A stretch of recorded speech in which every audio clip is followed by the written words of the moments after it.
CNN, ain't see none of my friends. Swag gave me the blues, they never walked in my shoes. They want us living in fear, it ain't what I'm trying to hear. Switched it over to Fox, kept clicking, I barely stopped. New guest on NBC, no one that represent me, so I got tired of waiting. Sit master debate, give me some headlines, it must be past bedtime. Sleeping on me still like I ain't vitamin D for real. Rep your city, play devil's advocate. Wayne Brady gon' have to smack a bit. Tell me something good, a recipe for success. Give me some timeline, shop session and flight deck. Hey, P, what's next?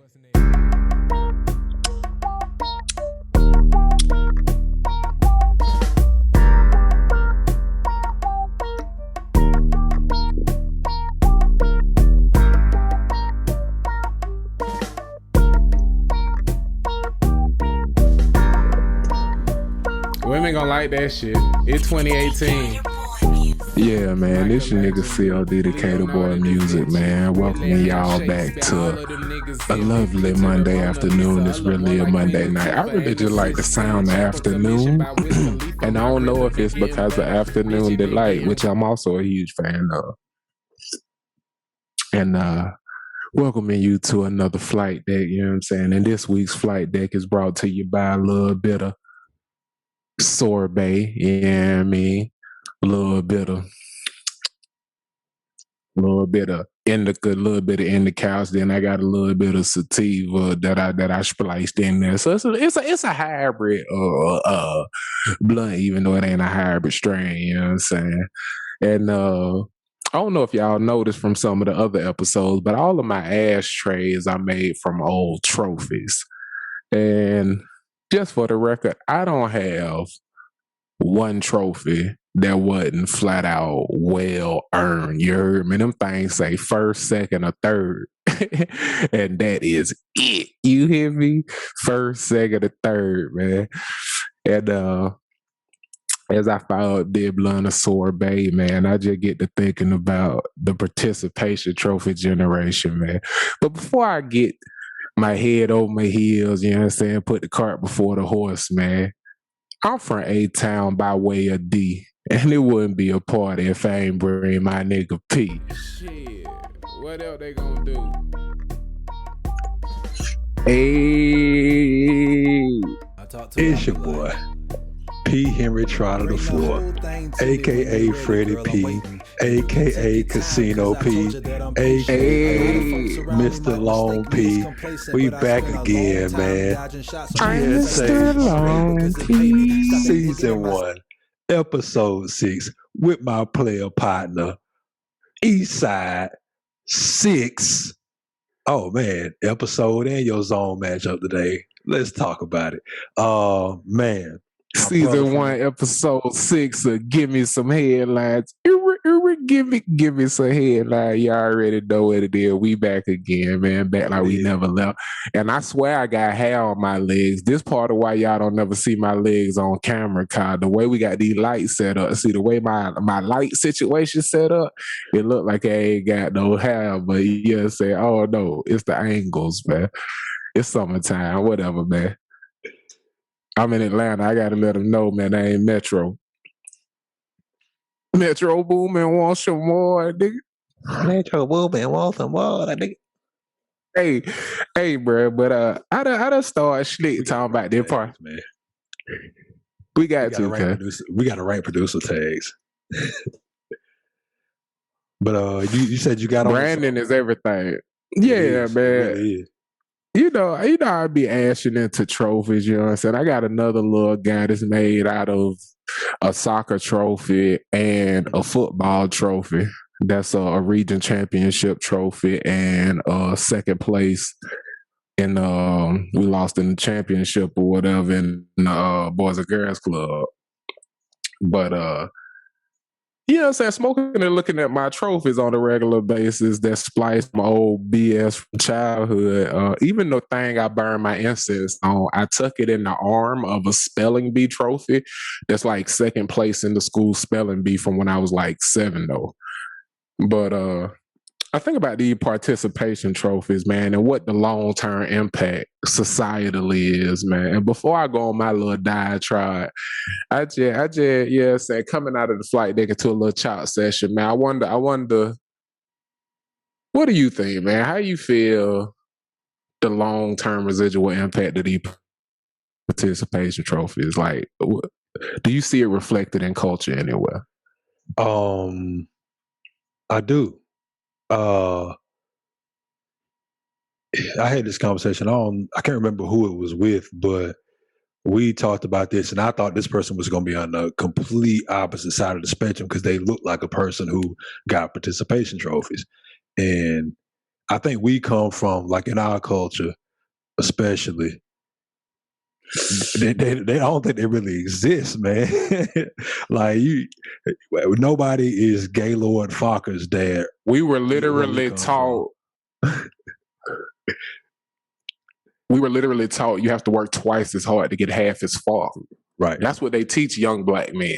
Right. You have to work twice as hard to get half as far. Right. So participation trophies make my skin boil. You know what I'm saying? Yeah. Like, ew. And like just for, and cool, like you try. Oh, it was trending. It was Trent. He this person I had this. Well, we were up in West Virginia. We had this conversation, and man, I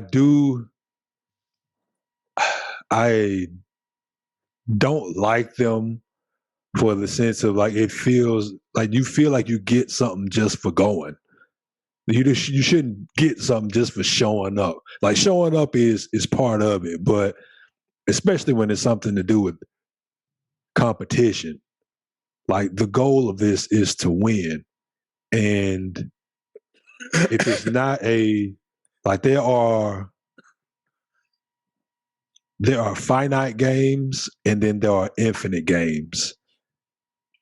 And if it's something that is to do, like business is an infinite game that you continuously get better than yourself. But when there's a game, football, basketball, when it's an arena where there's competition involved, then you are working to be the best. So participation trophies, I'm not with it. And can I hit you with some concrete negatives that come from it and hear how you feel about them? And I'm going to just rattle off a few. Okay. All right. Because these are all things that are forged in the middle of playing sports that people who don't play sports don't get or understand about it, that do bond you as you go through these experiences in your coming of age and maturation process. But the top of the list, participation trophies reward mediocrity. That shouldn't be done at any level of life or existence because it creates unrealistic expectations of the rest of the world to validate that as they grow into adulthood. If all throughout their maturation, they're being rewarded for mediocrity, they're going to think, I deserve a raise, even though they're the worst person at the fucking company at what they do. They showed up and they got a raise. They won. They sell the most, whatever the fuck you sell. You feel what I'm saying? But number two, the removal of consequences. Just like people not getting penalized or the flag thrown on the play and they get used to getting away with shit, then they get in the playoffs and they calling it even because both teams are good and the refs ain't biased because they get them from different counties and shit. And now your guy who been holding all year getting your ass killed in the playoffs. You know what I'm saying? That was always huge in high school.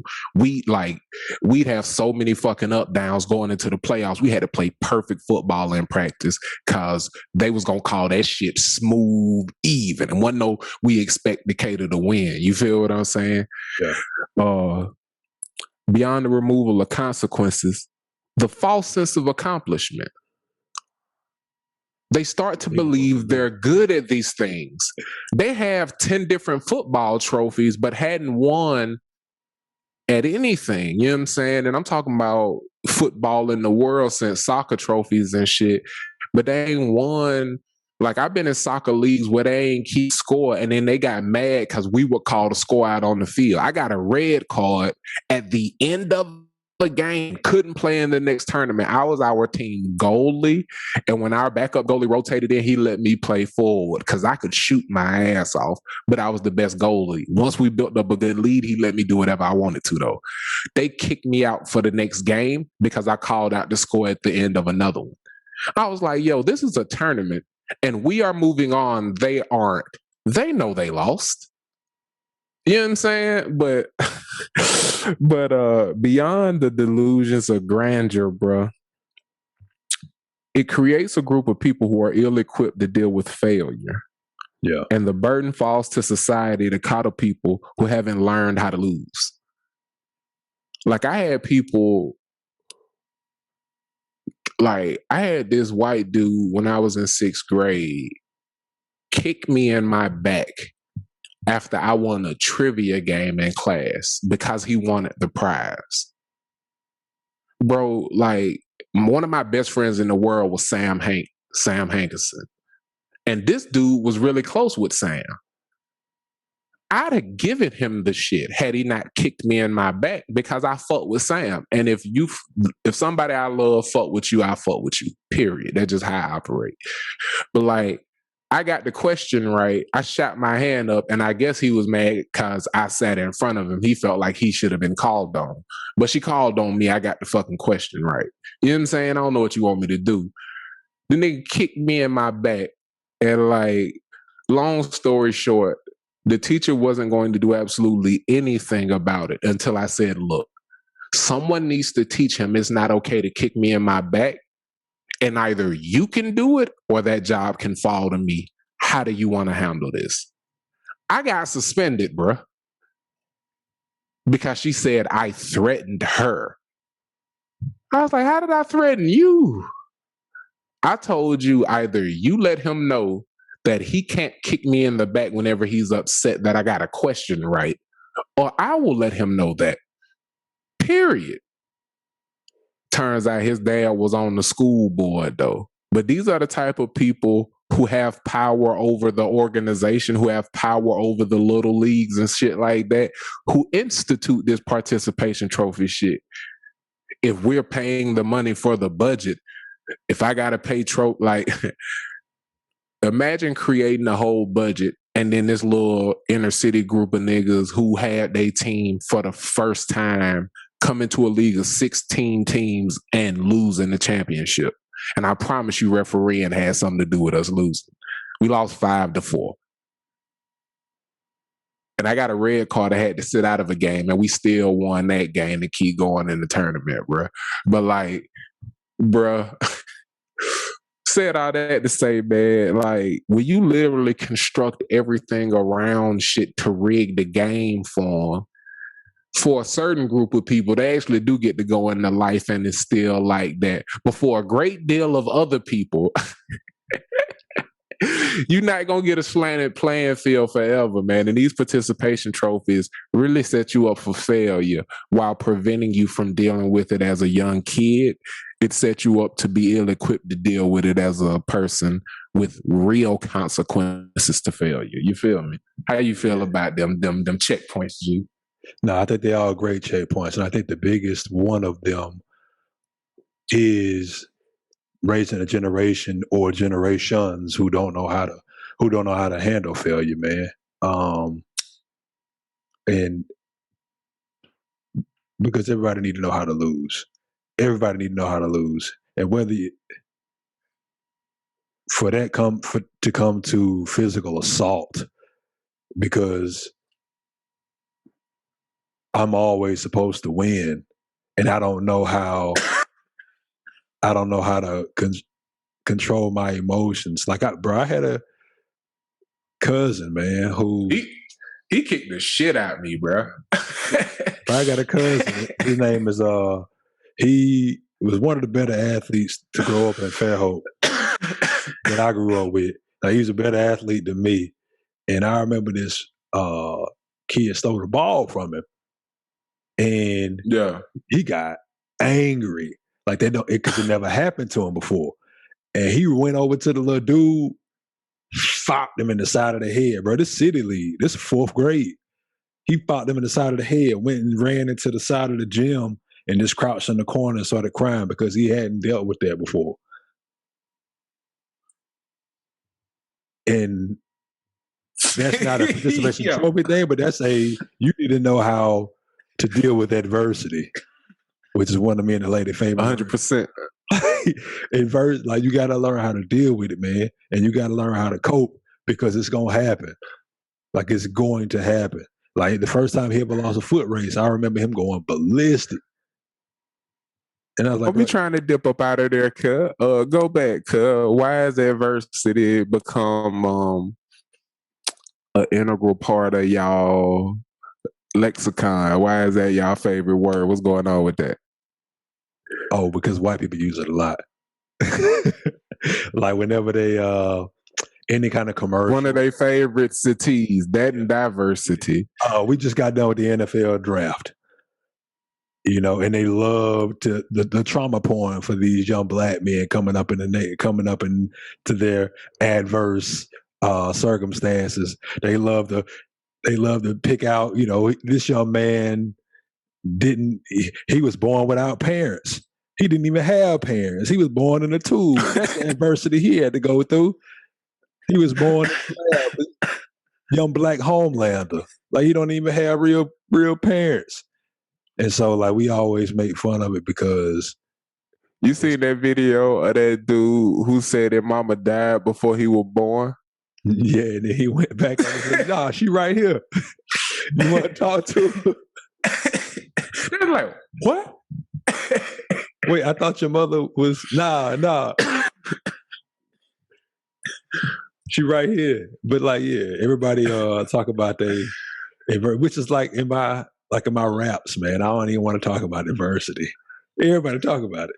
Literally everybody talk about it. I got to find a different way to address it besides calling it adversity or looking at it from a different perspective than... Two people who I feel like get enough gratitude, who I won't bother thanking if I'm ever gifted an award where I got to give a speech moving forward in life, are haters and Jesus. I think they good. They got enough gratitude. I ain't thanking them. I'm going to thank other people. Yeah, I'm just getting to my list of other folks. Hopefully they know. That shit ridiculous. I swear they need to get the same script, man. I swear everybody had that teacher who told them they wasn't going to be shit. I can't wait to thank William Engel for telling me I could do whatever the fuck I wanted to. Who had a teacher that told them they could? That's what we going to do. We had a teacher that told us we could. And that's the one I'm going to point out. Like we said, with this show, we're going to point out, we're going to talk about some things that may be perceived as negative, but we're going to, in some way, form of fashion, and segue into that might be that participation trophy generation too. If they feel like, to be an artist, I had to have had grit to really have gone through shit, sold drugs, been a trap nigga. You know what I'm saying? So that grit is their participation trophy. They just flexing. And I swear, bro, it's one thing to be Eminem and have an authentic story and just be a bad motherfucker. Yeah. And it's another thing to be a non-melanated artist who simply recycle the lingo from the year before and play paint by numbers, connect the dots with these fake ass revised songs. And then they figure out what auto-tune setting to make it sound like this nigga who popped off last year. And then they make a whole album that sound like a fake ass version of this dude. For the non-seasoned artists, y'all could go suck a dick, man. But for the nigga like Yellow Wolf, Riff Raff, the nigga with actual flavor, I've been a fan from day one, and I'm motherfucking rocking with you. The Eminems, the goddamn Snow the products. Like, for y'all that got real motherfucking flavor, it people out here who love that shit. And it don't matter what you motherfucking look like. But for y'all non-seasoned motherfuckers who out here just remixing the lingo and lexicon and bastardizing the motherfucking culture, y'all could eat all the purple pickles, and that's on everything. Not to cut you off, but winning and losing. Please like do. Wonderful segue into this next portion of the show, if you will. Y'all can recall last week we had the first GSH Gimme Some Headlines edition of That's a Bet. And that came in the form of the 2001 NFL draft. And me and my partner here, we put a little wager. Who gonna be in the Pro Bowl?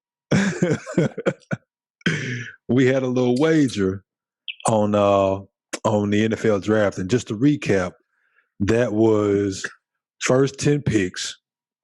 We had exactos, and then we had the picks going within the top 10. So if I could do a quick recap for the fans who checking in for the first time, the way we do this thing is 21 scoring and 2-pointers is getting a person in the top 10. And the exactos that he spoke about are your 3-pointers, and that's getting the person to the right team. It don't matter if they traded into a different spot, but the person in the team is a 3-pointer. The person in the top 10 is 2. So that's how he gonna be scoring. Yeah. And so we're about to recap the scoring of the inaugural 2021 NFL draft. That's a bet by Gimme Some Headlines. So, and if I could, my brother, just before you recap the scoring, I'm going to give you guys what the actual top 10 was, and then he's going to give you what our picks were. And the first inaugural Give Me Some Headlines, That's a Bet NFL draft bet, man. We got the actual top 10. We had number 1 overall, Clemson quarterback, Trevor Lawrence, being drafted to the Jacksonville Jaguars. He the only one who get fanfare. Number 2, we had Zach Wilson from BYU, quarterback, go to the Jets. And when they started throwing their signs, he looked like he was shook. You heard me? Yeah, I don't know if y'all watched that, but check that clip. Did you know at their school they gotta they can't have they gotta have if you have a young lady in your dorm room or in your room, y'all both have to have y'all feet on the floor. It's called a 4 feet rule, yeah. I think it's 3 feet though. It gotta be 3. Oh man. Okay. Yeah. I read that in the handbook. It's actually secret. It's guidelines like that in You Know Who handbook. But anyway, number 3, we had Trey Day Lance going, North Dakota State quarterback going to the 49ers. Shouts out to the guy, you know what I'm saying? Then number 4, we had Kyle Pitts, Florida tight end, going to the Falcons. Number 5, we had Jamar Chase from LSU, wide receiver, going to the Bengals. Number 6 overall, we had Jalen Waddle, Alabama wide receiver, going to the Miami Dolphins. Number 7, we had Penny Sewell, Oregon offensive tackle, going to the Detroit Lions. Number 8, we had J.C. Horn, South Carolina cornerback, going to the Panthers. Yeah, South Carolina. And number 9, we had Pat Surtain II, Alabama cornerback, going to the Broncos. I had a little arrow. I had reversed them how I wrote it in my notes. And number 10, we had Devontae Smith, another Alabama guy, wide receiver, going to the Eagles. Fly, Devontae, fly. Yeah, so we had 3 Bama boys going in the top 10, respectively. Yeah. And now, the scoring for how that came out. Pick 1. We both had Trevor Lawrence going to the Jacksonville Jaguars. That was the hand-me. That was the gimme. We both received 3 points for that pick. Second pick, Zach Wilson. We both had Zach Wilson going to the. I'm gonna make that noise when you say Zach though. You got to call it Zach though when it's a Zach though. I'm gonna hit that on it. Oh yeah, Zach Doe. That was We both received the Zach Doe for Zach Wilson going to the New York Football Jets. Third pick, I had Mr. Justin Fields, quarterback, Ohio State, going to the San Francisco 49ers. I received 0 points. 0 points. My dog had Trey Lance, quarterback, North Dakota State, going to the San Francisco 49ers. That was an exacto. He was 3 for 3 going into the 4th pick. 4th pick, Kyle Pitts, Florida tight end. he went to the Atlanta Falcons. I got that as an exacto. My dog had Justin Fields going in the 4th spot. He had New England trading up to get him from Atlanta. Justin Fields did not go in the top 10, so he received 0 points for that pick. But tell the people though. But the New England Patriots did get him at 15, so my intel was correct. No, they didn't. They came up and they got Mac, whatever his name. I'm wrong in hell. You right. I had that real wrong. I'm tripping. Go ahead. I'm tripping. Mac, whatever his name is. I ain't rewatched that episode. I edited that and forgot it. Go ahead, man. Let me shut up. Pick number 5 was Jamar Chase going to the Cincinnati Bengals. We both got that wrong, but I had Penei Sewell. But I called that in the show, though, didn't I? You remember that? I think you did, yeah. When we were talking about which receiver I chose later, but yeah, I clipped that in. I cut this and clipped that in. Go ahead. Yeah. Penei Sewell, I had him going to the Bengals. Penei Sewell did not go to the Bengals, but he did go in the top 10. So I did get that pick in the top 10 correct. So I received 2 points. My dog had Rashawn Slater, offensive tackle for Northwestern, going to the Bengals at that 5th spot. He did not go in the top 10. So my dog received 0 points for that pick. Number 6, I had Devontae Smith of the receiver from Alabama, the Crimson Tide, going to the Dolphins at 6. He did not go in that spot as an exacto, but he did go in the top 10. He went to the Giants at 10. My dog, so I received 2 points for that pick. Kyle Pitts is what my dog had going to the Dolphins, is who my dog had going to the Dolphins at that 6. Florida tight end, so he received 2 points for that pick. Number 7, I had Rashawn Slater, Northwestern offensive tackle, going to the Lions. He did not go in the top 10. I received 0 points. My dog had Jamar Chase, going receiver, LSU, going to the Lions. He did not go as an exacto, but he did go in the top 10. So my dog received 2 points for that. At 8, I got the exacto, J.C. Horn, South Carolina cornerback, going to the Panthers. The Panthers. I received 3 points for that pick. My dog had Patrick Surtain, the second cornerback. You received 3 points. Why? Because he went to the Panthers. Because it was an exacto. Yeah, exacto. Moving forward, and I show you when I do the NBA, when we do this bet, you got to update the score as you go so that I can update it and it's going to look cool ahead when we do the show.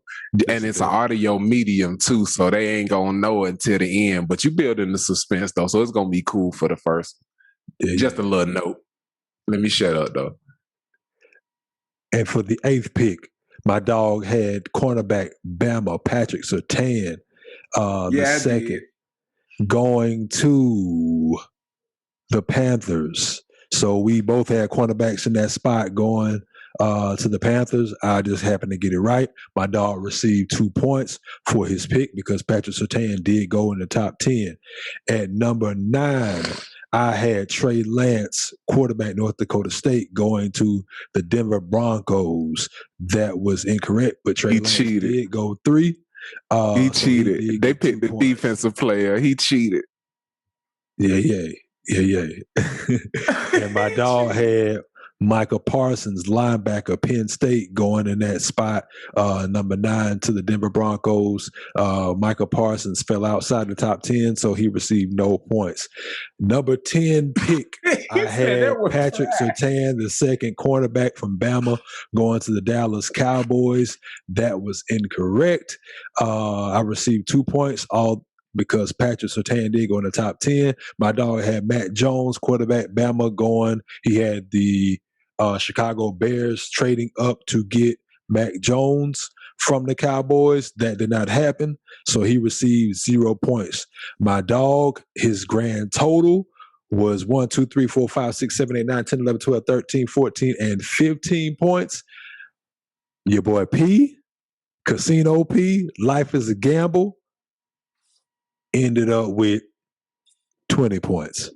Won by 5. And my dog's consequence, his consequence is he owes the people, the fans of Gimme Some Headlines, Season 1, in Episode 6, you will get a 16 from the illustrious writer, performer, composer, producer, C.O.D, Decatur Boy Music. You have the floor.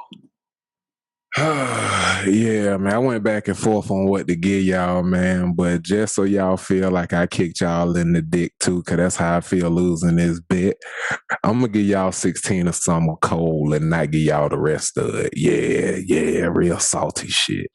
Yeah, take that.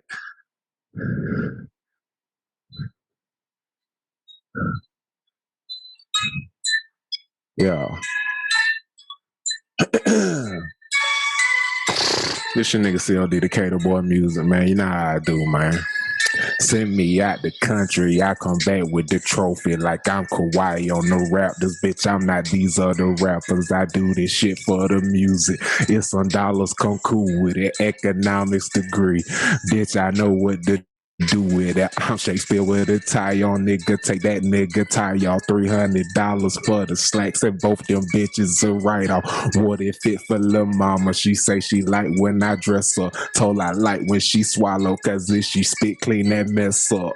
Bless her. She a saint and be begging me to take my ass to church when she know Sunday to Sunday. Yeah, young nigga put in work, blowing reefer, bumping fur, and some Rocky call the police say sap. Cotty fuck nigga can't stop me. Niggas photo scanning copy still can't match a resolution.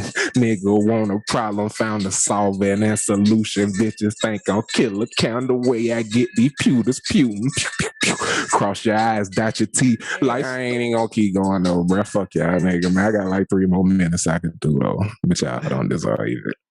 I owed you 16. I gave you like 22, and I was off beat for like the last 6. But yeah, though, I paid it off. I'm furious. Bars. C.O.D. Decatur Boy Music. Yes, we sir. out here, cuz. That's a bet, man. When we pay out the bet, we go hard, cuz. Do you feel like I paid it off? Yes, sir, man. We Gucci? Oh, okay. I'm gonna sip my tea, get my voice back right. Man, we appreciate C.O.D coming through, making good on the bet, man. Yeah. Man, making good on the bet is a blessing for Shouts out to ASAP Ferg. Yeah, go let ASAP Yams. Go let ASAP, yeah. Rest in peace, man. Yes, sir. Yes, sir, man. God damn, bro.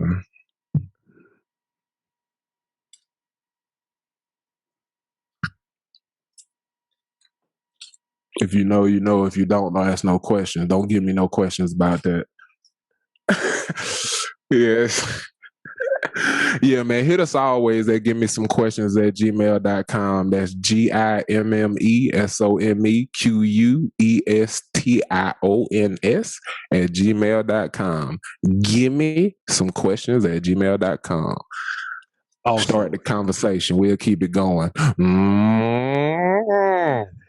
You can also hit us up on that social media, man.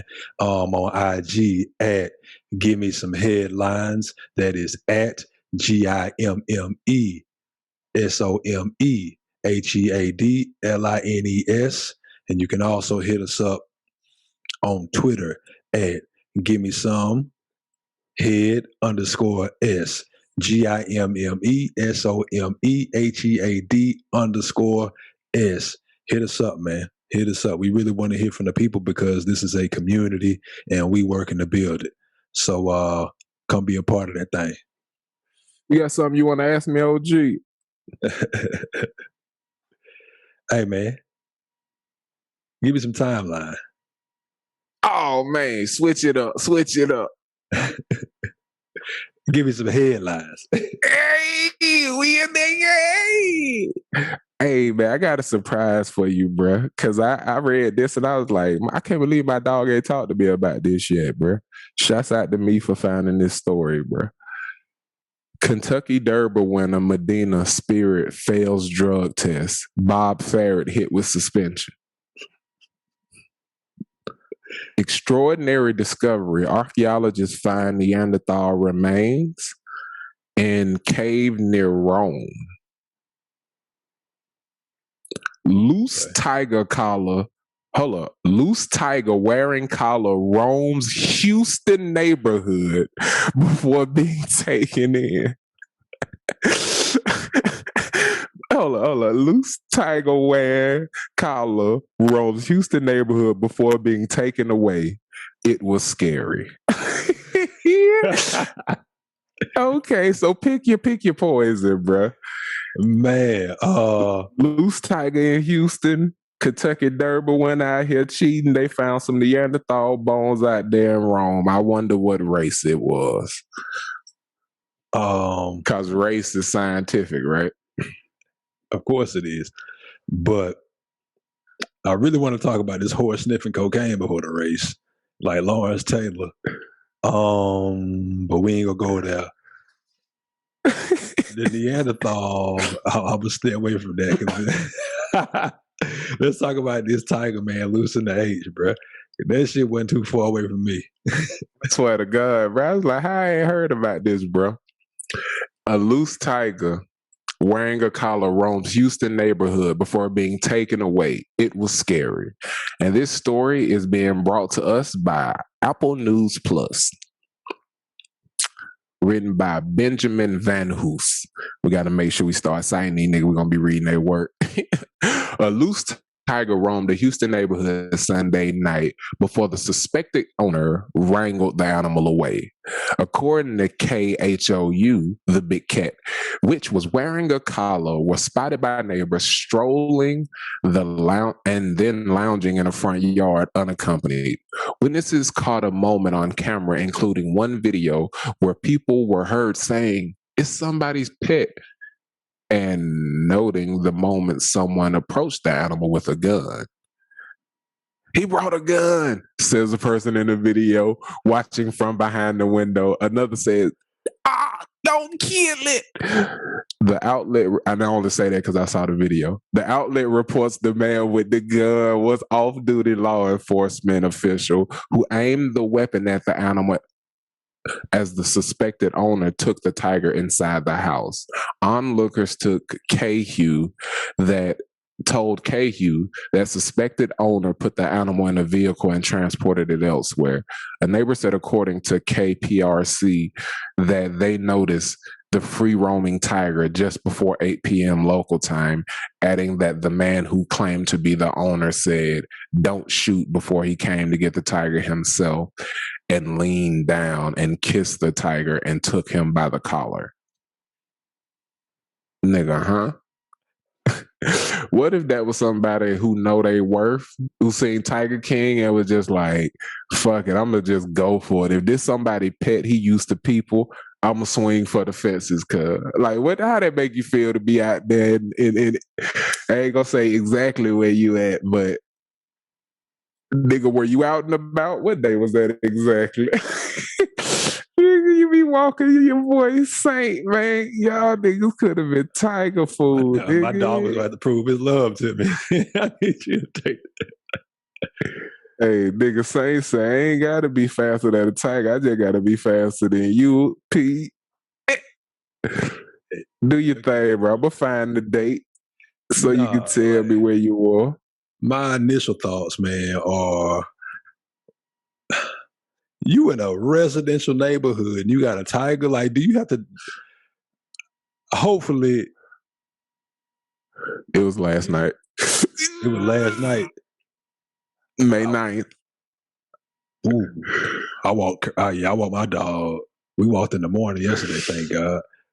Ooh, yeah, but that's, bro, 8 o'clock at night, like the sun going down, like, and it was just chilling on somebody's lawn, bro. Like, I feel like that's property values going down over there. I'm Because telling you. a neighbor got a damn tiger. They just got loose. Like, imagine if somebody baby outside playing, man. Like, that should be something you have to disclose to your neighbors. And that can't. Apparently, they knew if they were screaming that somebody pet. But, so the off-duty officer, like, was he just hanging out in the neighborhood that day? Or is he a constable or something like that? Was he riding around? Because that's insane to me, man. Sure, they keep that thing on them. Yeah. Shit, now I know I got to keep that thing on me too. Hey, I gotta walk my dog with my thing on my hip now. it's a damn shame out here, man. Man, like, that's insane, bro. But even like to be able to have a tiger in a residential neighborhood like that, I think that's crazy in itself. Like, I know Texas is the Wild West, man, but that's going a little bit too far. And really, I'm just thinking about somebody's babies, man. Like, somebody's babies outside in the yard that don't deserve that because they didn't choose to live here. Like, my mom and daddy decided to live here and be okay with a next door neighbor having a tiger for a pet. Yeah. So if that tiger would have took two between the eyes, I'd have felt bad for the tiger because he didn't choose to be in that neighborhood either.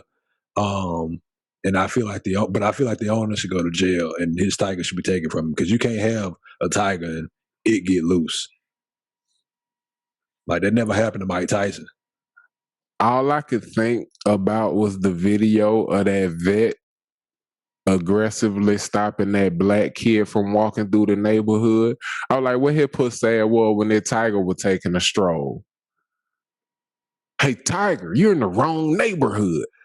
I know all the tigers in this neighborhood. Where was he when the tiger was taking a fucking stroll? You feel what I'm saying? Let's see how black man. You feel what I'm saying? Let's see how much of a protector for the neighborhood you really are.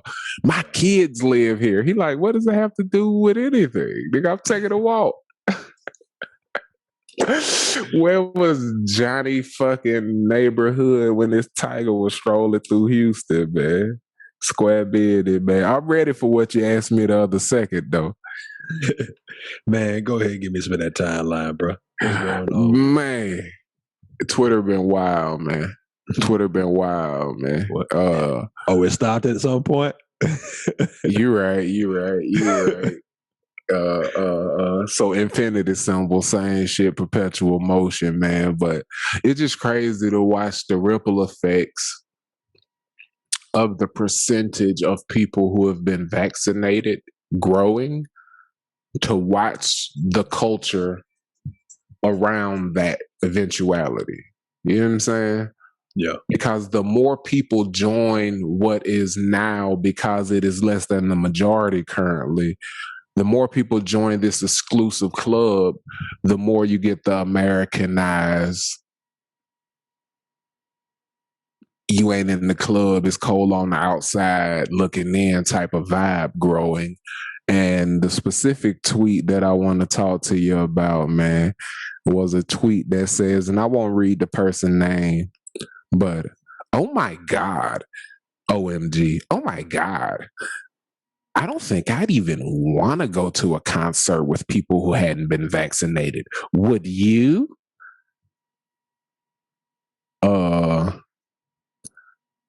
I ain't even gonna say how that made me feel, but the fact that we talking about it stated I got feels about it. You know what I'm saying? So, do you mind me spewing a little bit of your business? Oh, go ahead. Yeah, that's fine.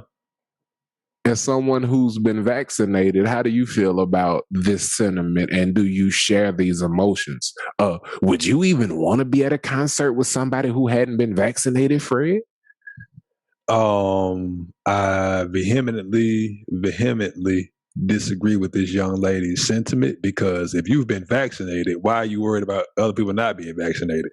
Like, that defeats the whole purpose of, like, your vaccination protects you from anybody with said disease, said sickness, said virus.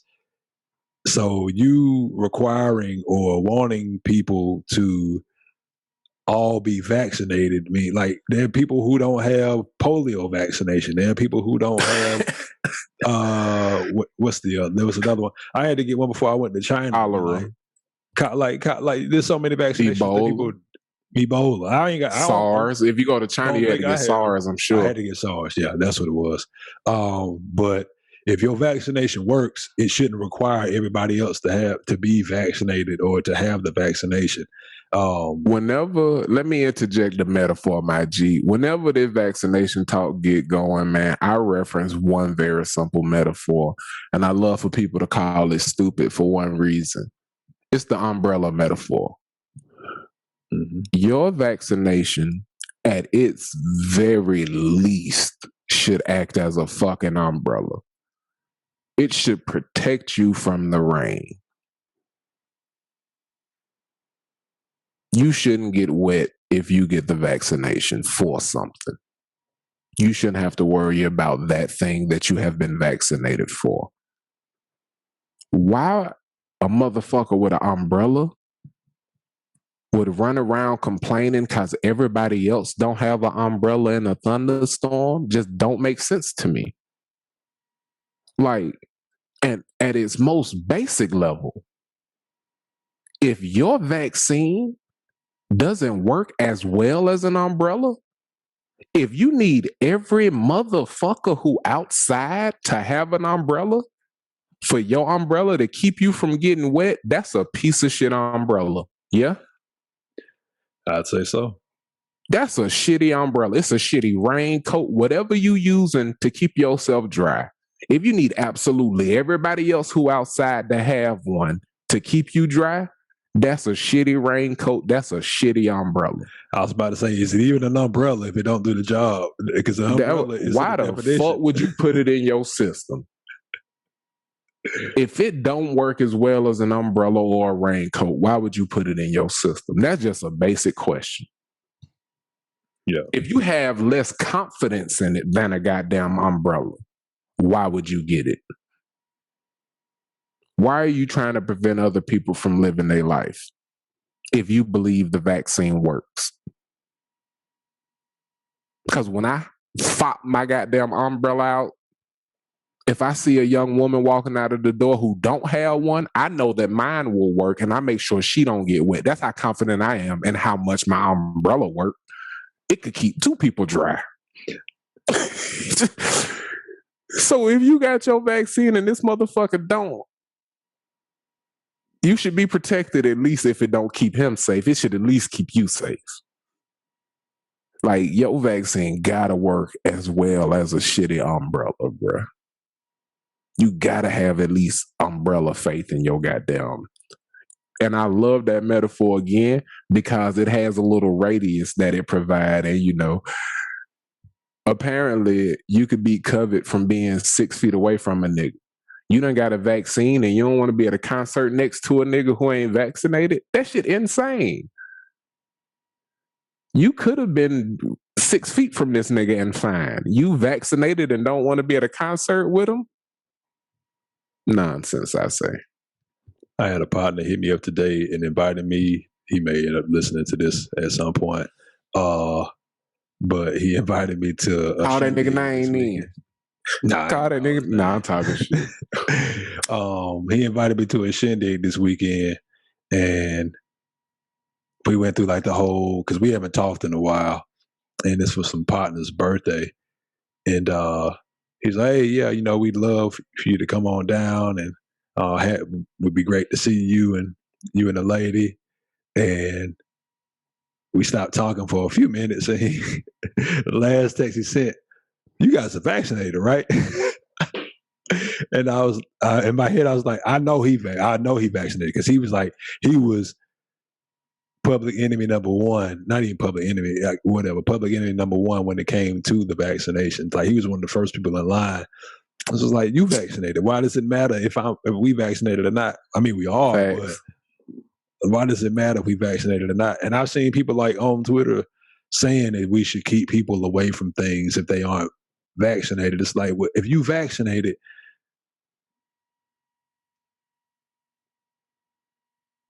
for why? and I'm a person who, like, I'm not an anti-vaxxer. I have it, but I'm like, Know what I'm saying? I'm not a part of the herd mentality of, and I think a lot of people are. They feel emboldened by, oh, well, I'm in this exclusive club now, people who are vaccinated because we dealt with this thing that kept us away from normalcy for over a year. So, I mean, yeah, go fishing. I have at my core, from a basic principle standpoint, an issue with them asking for totalitarian type of or authoritarian type of moves. It's a slippery slope. For citizens to be begging for institutionalized, for them to take the vaccine and turn it from medicine into a ticket to normalcy, Yeah. I think is really misguided, because it sets a precedent for them to legislate what you do with your body. Mm-hmm. Same thing I was talking about a couple episodes ago. The biggest impact of prohibition wasn't banning alcohol, because all Americans drink, well, a good deal of Americans drink alcohol legally to this day once they're 21. The biggest impact of prohibition was them setting the precedent to police what you put in your body for recreation.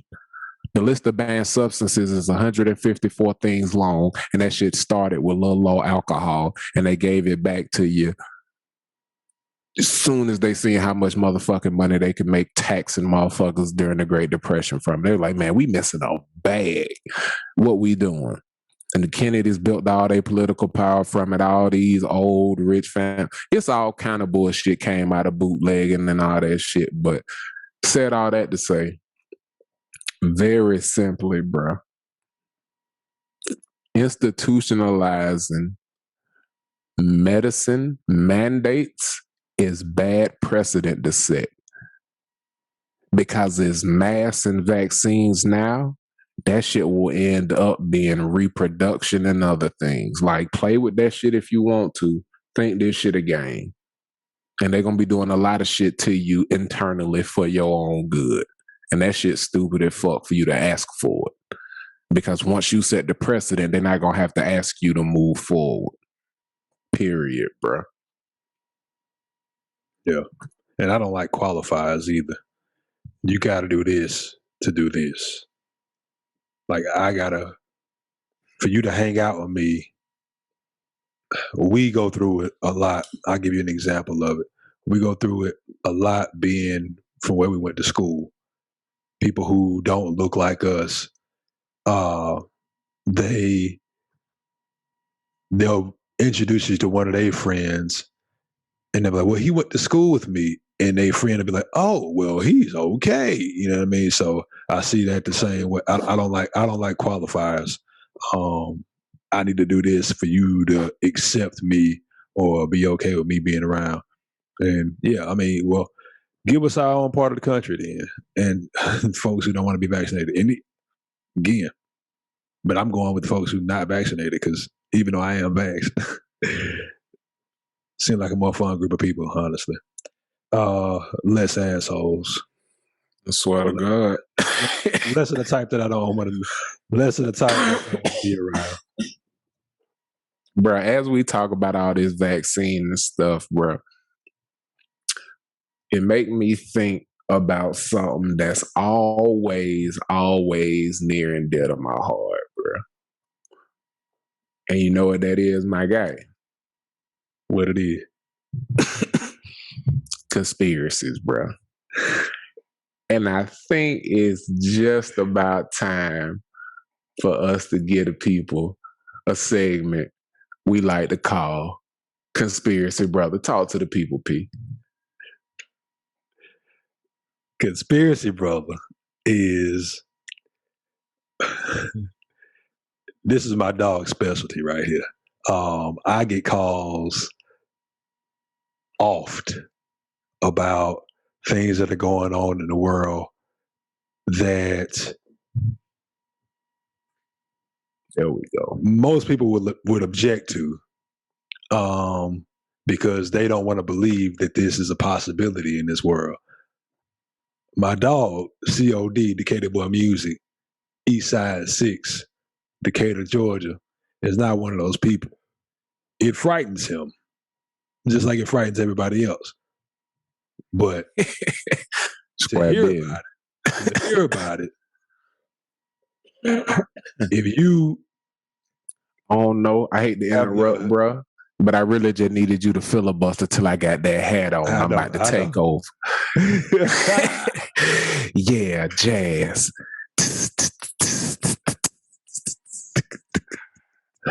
Conspiracy, brother, man. And for the first official conspiracy, brother, we dropped into one a little while ago that was a little bit misguided. But for the first official conspiracy, brother, it's going to be Inception. And I ain't talking Leonardo DiCaprio and the homie Page. I forgot his name. And I don't want to disrespect him by calling him what he used to go by because I love his work.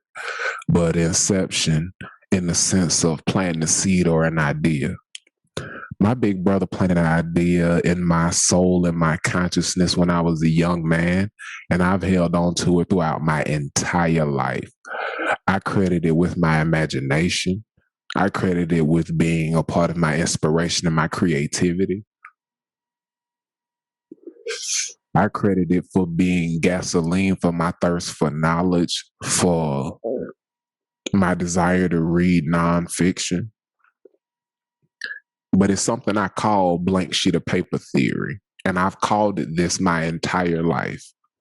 Because when I was just a little kid, and I don't know what called this into my brother's spirit, but he came to me and he handed me a blank sheet of paper. And he said, baby, bro, I'm the fifth of 5 boys. He said, baby, bro, draw me something that isn't based on anything you've ever seen. Yeah. He said, baby, bro, draw me something that isn't based on anything you've ever seen. So I started to draw a circle. I was going to draw this cool ass superhero with fangs, and she slapped the pencil out my hand. He said, the fuck you doing? I said, man, I'm finna draw a superhero. The fuck you doing? You ain't never seen this nigga before. And I started to disgrace it. You've seen a superhero before. Draw me something that isn't based on anything you've ever actually seen. I drew a landscape and started to draw a cool ass sky, and I was gonna draw space and shit. He said, bro, what the fuck are you doing? You've looked up and seen a night sky. Draw me something that isn't based on anything you've ever actually seen. And it fucked me up, and I sat there and I was like, damn. And I rack in my brain, I'm going through shit and I'm trying to figure out how to beat this nigga. And I'm like, I could draw shit with lines. And I was like, nah, because this shit gonna be based off the alphabet. And I'm like, fuck. And then I look at him. And before I could even say anything, he said, so where does the world's myths come from? Vampires, dinosaurs, werewolves, Bigfoot, aliens. And he just go through a list of shit. And I was just like, God damn. Where do the world's myths come from? Damn. If I can't draw something, not even write a story, if I can't draw something that isn't based on something I've seen with my 2 eyes, where do the world's myths come from? And then he related it to this game of telephone. And if you remember as a kid, you'd play this game of telephone in elementary school, 1st, 2nd, 3rd grade, maybe kindergarten. You'd sit in a circle and the teacher would pass a message. And she'd say, Johnny had apples for breakfast. And you were supposed to pass that message around the circle. And you'd pass the message, Johnny had apples for breakfast. Johnny had apples for breakfast. Johnny had apples, Alexis. What? Johnny gave apples to Alexis. Johnny gave apples to Alexis. Johnny had app for Alexis. What? Johnny grabbed the ass of Alexis, and by the time we get back to the teacher, the kid is scared to whisper it in her ear, and everybody's giggling because they've heard ass and Alexis and Johnny, and everybody know that Johnny like Alexis, so their own bias, like all these things get into what starts out as something somebody saw with their own two eyes, a story somebody told about something they actually saw. But then this game of telephone, before written language, you understand what I'm saying? This game of telephone, the story starts to travel. And by the time it get back to the teacher, Johnny had apples for breakfast, but by the time it get to the teacher, Johnny grabbed the ass of Alexis, and now she got to pull Johnny and Alexis aside to see why the message changed. Like, this shit happened in my class. I ain't using two real names, but like that destruction of the game of telephone, we stopped playing it after that shit. But that's how blank sheet of paper theory becomes myth. And this huge legend that is so far removed from what in reality it was touching on. You see what I'm saying? But as I get deeper into my collegiate career, I have a few professors who really made me love philosophy, and I was probably 2 classes short of a philosophy minor. And in my travels through the philosophy world, I found out there's an actual theory like that's out there that references this. And it was actually originated by John Locke, credited with being the father of liberalism, the political the political group that get a lot of mud flung at them right now. People really hate liberals. So I don't know how they're going to feel about this theory being associated with John Locke, but I'm going to take it there anyway. And in John Locke's theory, as opposed to blank sheet of paper theory, it is called tabula rasa, blank slate theory. Trademark, C.O.D. Decatur Boy Music, aka tabula rasa. From here on out, you heard it here first. Don't you be trying to use my shit. But in this theory, individuals are born without built-in mental content, and therefore all knowledge comes from experience or perception. For those who like a counter argument, if you want to educate yourself on the opposite of tabula rasa, it would be innatism. If you're thinking about some of the modern debates that you have, it would be nature in the nature versus nurture argument. Tabula rasa would be nurture. But we're just simply talking about myths and approaching conspiracy brother arguments. I'm not trying to apply it to that. Love is love, and I love y'all. Y'all live.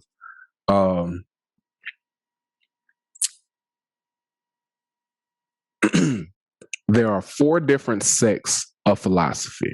You have ethics, logic, metaphysics, study of the mind, and then epistemology.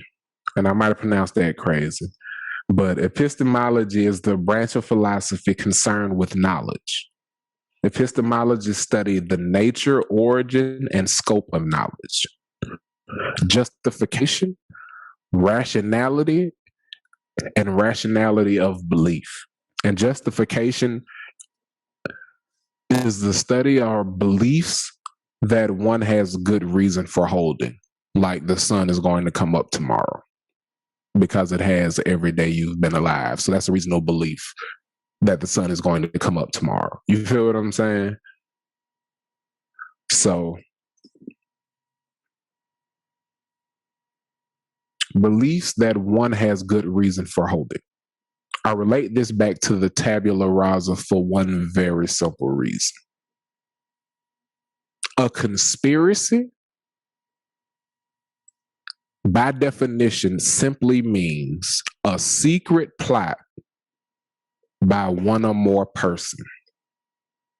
A theory, by definition, is a hypothesis, something that has not been proven through scientific rigor and has data and all of the things you need to prove something to be a fact. There is absolutely nothing inherently false about conspiracy theories. You have been taught to believe that there is through the one thing they told you you shouldn't do. They killed the motherfucking messenger. So they can make you believe every conspiracy theorist is crazy as fuck. So they don't even have to address the facts of the conspiracy theory. Just know that by definition, a conspiracy is simply a secret plot by one or more persons. So please don't think people saying there are crazy things going on in the government are crazy because they're called conspiracy theorists, because all they believe is that rich and powerful people do things that they don't tell you about. If you believe that it's crazy to believe rich and powerful people do things that they don't tell you about, you believe that's insane. You are trained better than any puppy I have ever seen.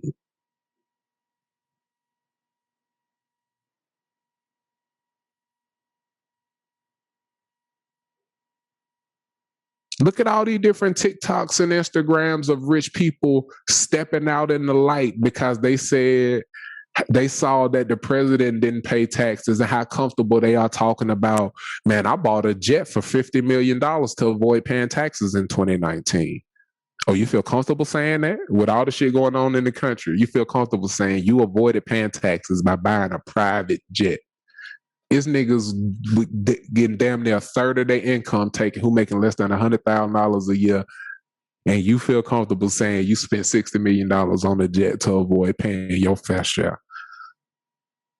Think about that shit, bro.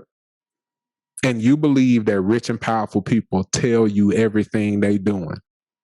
I'd have been scared to tell people I did that. And he felt comfortable to tell people he did that. Imagine what he not telling.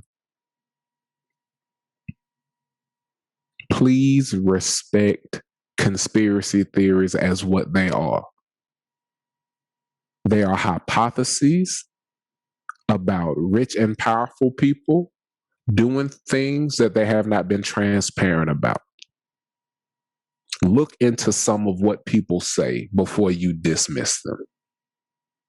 Because if you only ever get information from the sources you get information, you'll be a human being who looks for confirmation instead of information. You'll only look for things that already support what you already believe.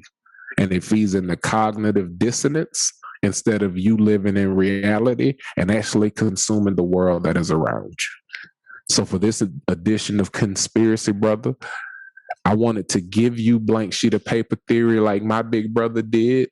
And for those who say, who cares what some 12-year-old black kid told some 9-year-old asshole, I gave you some John Locke, the father of liberalism, tabula rasa, blank slate theory. And that concludes this week's edition of Conspiracy Brother, man. How you feel, P? Jazz, jazz, jazz, jazz. Nah, man. Like you've given me countless conspiracies to investigate. Yeah. But you always leave it up to me. Like you never force them on me. Be like, hey, what, you do exactly what you ask people to do. You look for information. What you look for? What confirms it or what denies it? And either way, you don't care if it's wrong or right. You just want to figure out. You do care if it's wrong or right. You want to know, man, does this have some credence to it? Is this something that we should look into? Because yeah, you are not like most people who look to feed their minds with factual information, because the resources that you provide me are usually, not even usually, they always based in like credible sources, which is like websites that have .gov at the end of them.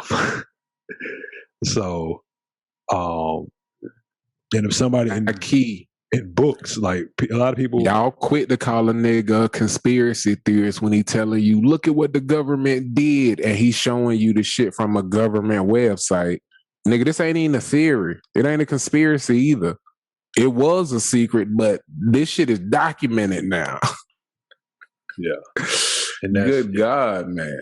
And there's a lot of laziness that comes with being a human being in this society because it's comfortable. I mean, especially in this country, like you have so many luxuries here. It's like, I'm just gonna continue to go with the status quo, and status quo gonna get you fucked up, man.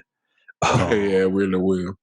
It really will. So that's what we looking not to do, man. Like as we figure this show out, we looking for information to enrich people's lives and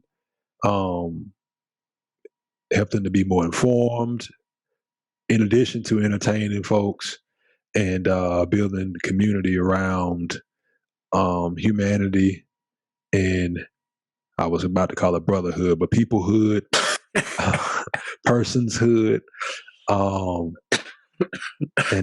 Yeah, man, we're looking to be a more cohesive unit of people, not without our differences, but seeking to be adults if we can and talk about those things that make us different. And if we don't fuck with each other, we don't fuck with each other, man. But at least let's find out why we don't. And yeah. I think conspiracies I'm more apt now to explore the possibility because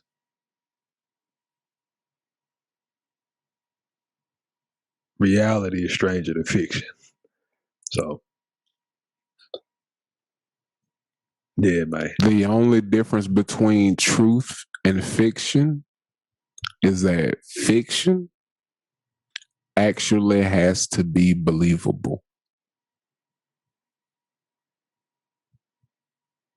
It don't matter how fucking strange the truth is. Reality is reality. It's the lie that has to be believable. Or why would you believe it?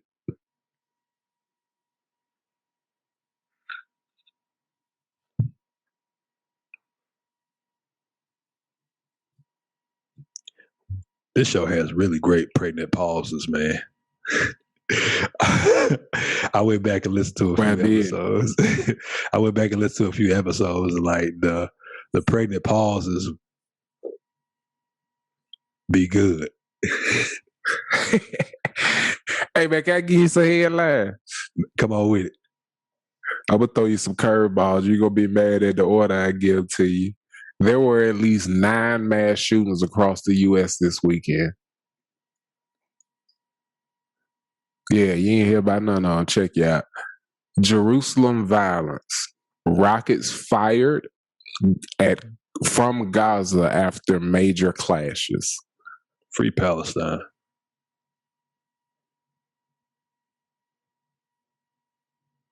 President Biden's German Shepherd bites Secret Service agent.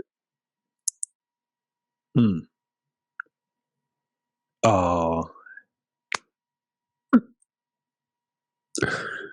you know, at GSH, we really like to address important things, man, things that really matter, you know what I'm saying? But as the guy giving the headlines, I'm at the mercy of whatever my brother choose, you know what I'm saying? And the 3 stories are, there were 9...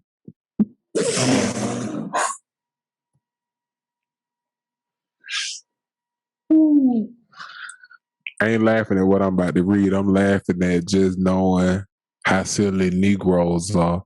But yeah, man, here at GSH, give me some headlines. We really like to address things that are of importance, man.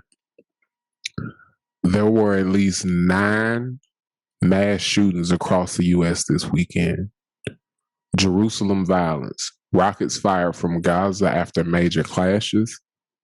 And President Biden's German Shepherd bites Secret Service agent. Which story are you choosing, G? Let's go to a story that I think it's important because we know if there's some things that have happened in culture regarding our good canine friends that people will suffer for. So let's go to the president's dog biting a Secret Service agent. Yeah, man. They kept this very hush hush because very few people were willing to speak on it. But I read the whole thing, and I'll give you a good summation. President Biden's German Shepherd has been having trouble adjusting to life in the White House. And he's been getting very aggressive with multiple staffers, and most recently got aggressive with and bit a Secret Service agent as if to communicate, it's my job to do the protecting. So yeah, and part of the reason why this is one of the stories I have saved is because I feel like we heard about Obama not ordering a hamburger at a burger shop. We heard about all kind of wild shit when Obama was in office. Now, had Obama's dog bit someone, had Obama chose a German Shepherd as his dog as president, they'd have ate his ass alive.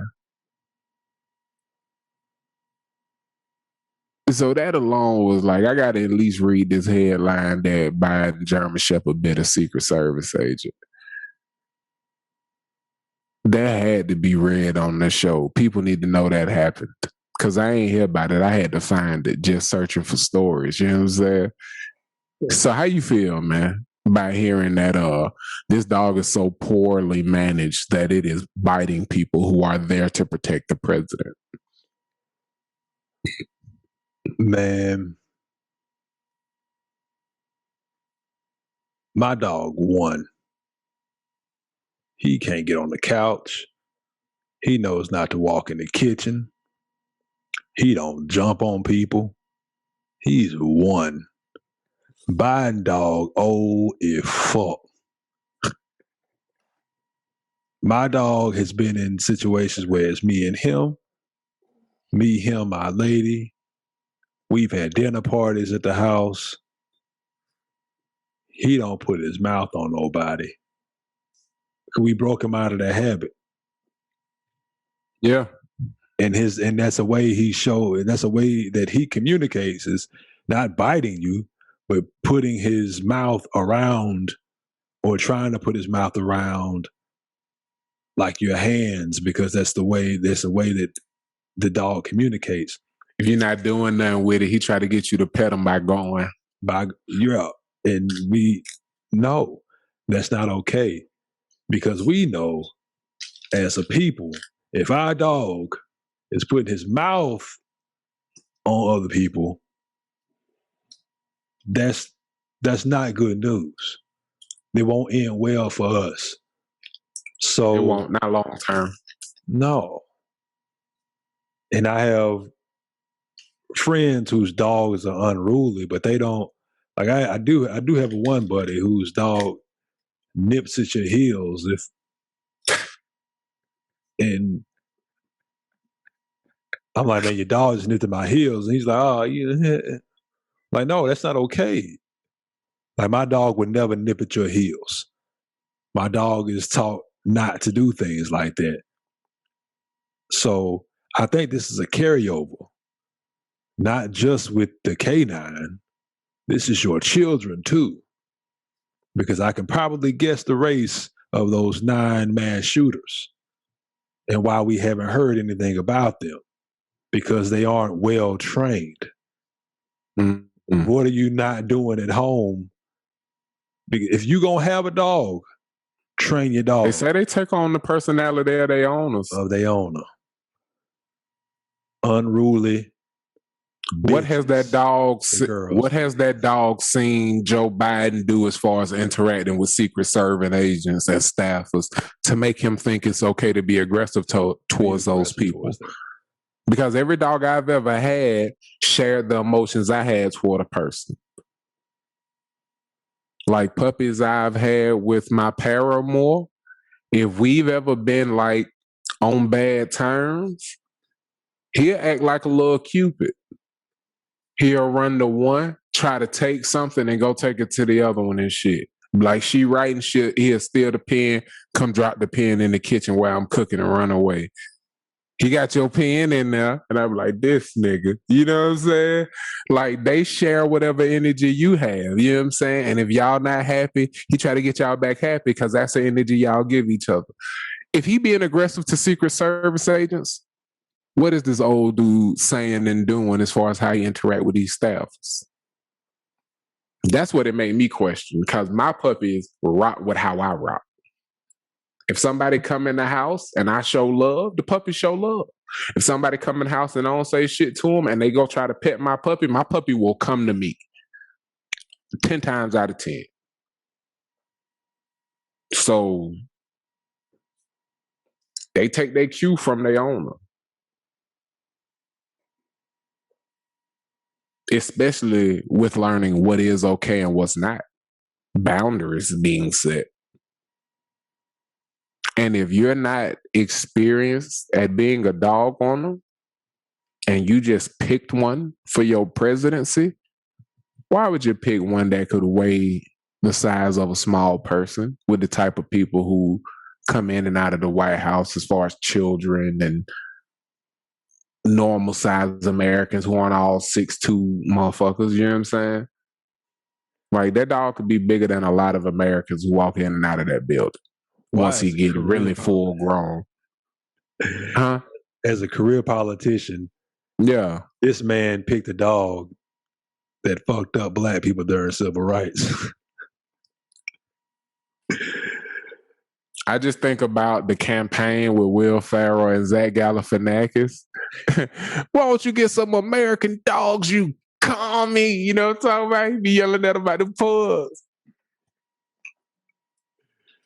A great movie, by the way. Bro, that thing fantastic. Like, I wish Biden could have ran against Bush. That would have been damn near the campaign spot on. You hear me? This country confused motherfucker versus this other confused motherfucker. That shit would have been a turd versus a shit sandwich if I ever seen it, boy. Shouts out to South Park, man. It's funny how like this nation then elected now 46 presidents, and like how many of them been bad, man? Like it's been so many bad presidents. It's like damn, like it's like NFL quarterbacks, man. It's almost like nobody good at being in charge of making decisions for other motherfuckers. Nobody good.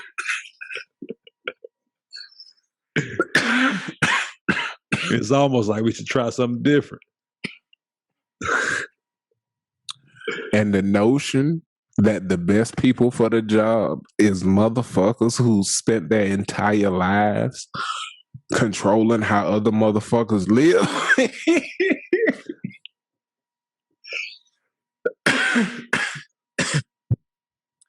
Ain't did no regular work in this shit. Like they've been in politics their whole life. All they've done is control how other people live. I ain't flipped the first burger. Sure. I ain't dug the first ditch to throw an irrigation system in that motherfucker. I ain't found the first paper, man. Like, and speak on that conspiracy shit, man. How many lies do the government got to come out and tell you they lied to you about for you to stop assuming everything they tell you right now is the truth? Like, damn. Like, do you believe that them telling you they did it mean it's no longer in their character? Because I am of the belief as a street nigga, I think in terms of double jeopardy, you cannot be tried for the same crime twice. Yeah. I think they tell you they did some shit so that you stop worrying about that shit because they doing that shit right goddamn now. You feel what I'm saying? And if you find out about them doing it now, they go, what you mean? We told you we do this. Well, we just do it in a humane way now. You feel what I'm saying? But for niggas who got people in their family who are of the generation that experienced the Tuskegee experiment, bruh, as melanated people, to just trust everything that's happening blindly and don't have any questions, don't do no research, to just go, okay, this new thing, that's what we doing. This new thing, that what we doing. Oh, okay. So you say all this hand sanitizer, that don't do shit. What? Okay, but masks, keep them. Okay. What's the new thing that we doing? Okay, we doing that too. Okay, you say masks are going to be seasonal now, and vaccinations are going to be annual. What the fuck can't they tell you that you say, okay, yes, this is what I am supposed to do and need to do to stay alive? Like, what can't they put on the list for you to start saying, let me do some research? I swear to God, the CDC website has the actual science behind this stuff. And people who care to learn the difference, please invest in understanding the difference between scientific fact and scientific theory. Because motherfuckers quick to say trust the science without having done any reading on the shit at all.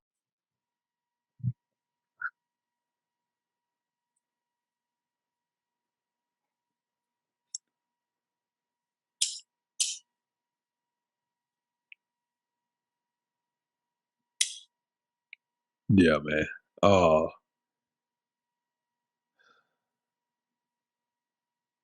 But that's the history of this shit, man. Is I don't even think the messaging is that good. Like people just accepting, like, okay, oh, like it's the are they your daddy or are they your mama? And even my mama, bro, I love my mama to death. Like we just had Mother's Day yesterday. I love Shouts that out to the woman with mothers. all my being.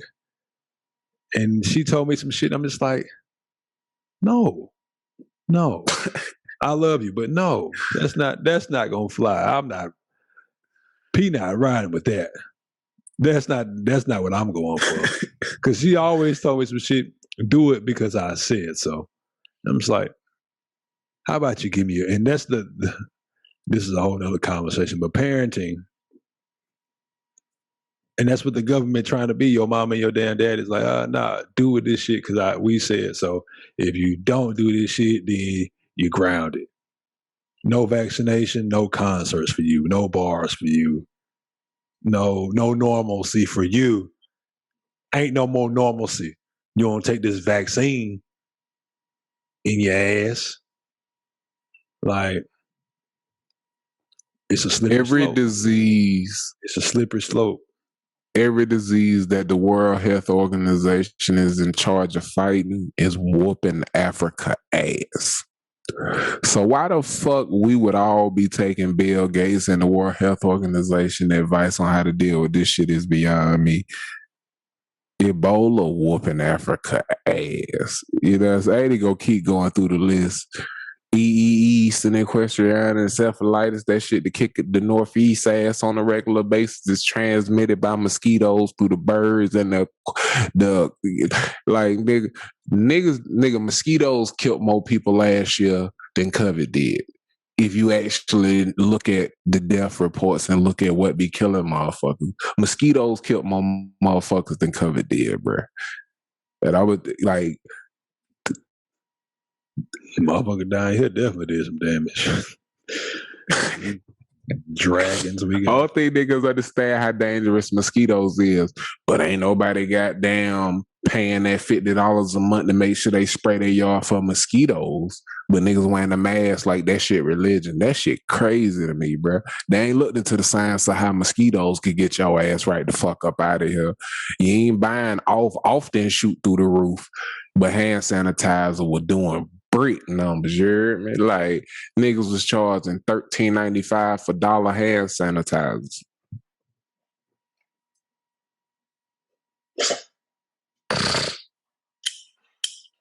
I'm mad I ain't get paid, to be honest. Bro, the funniest thing was tissue, bro. It's because niggas went and bought up all the tissue.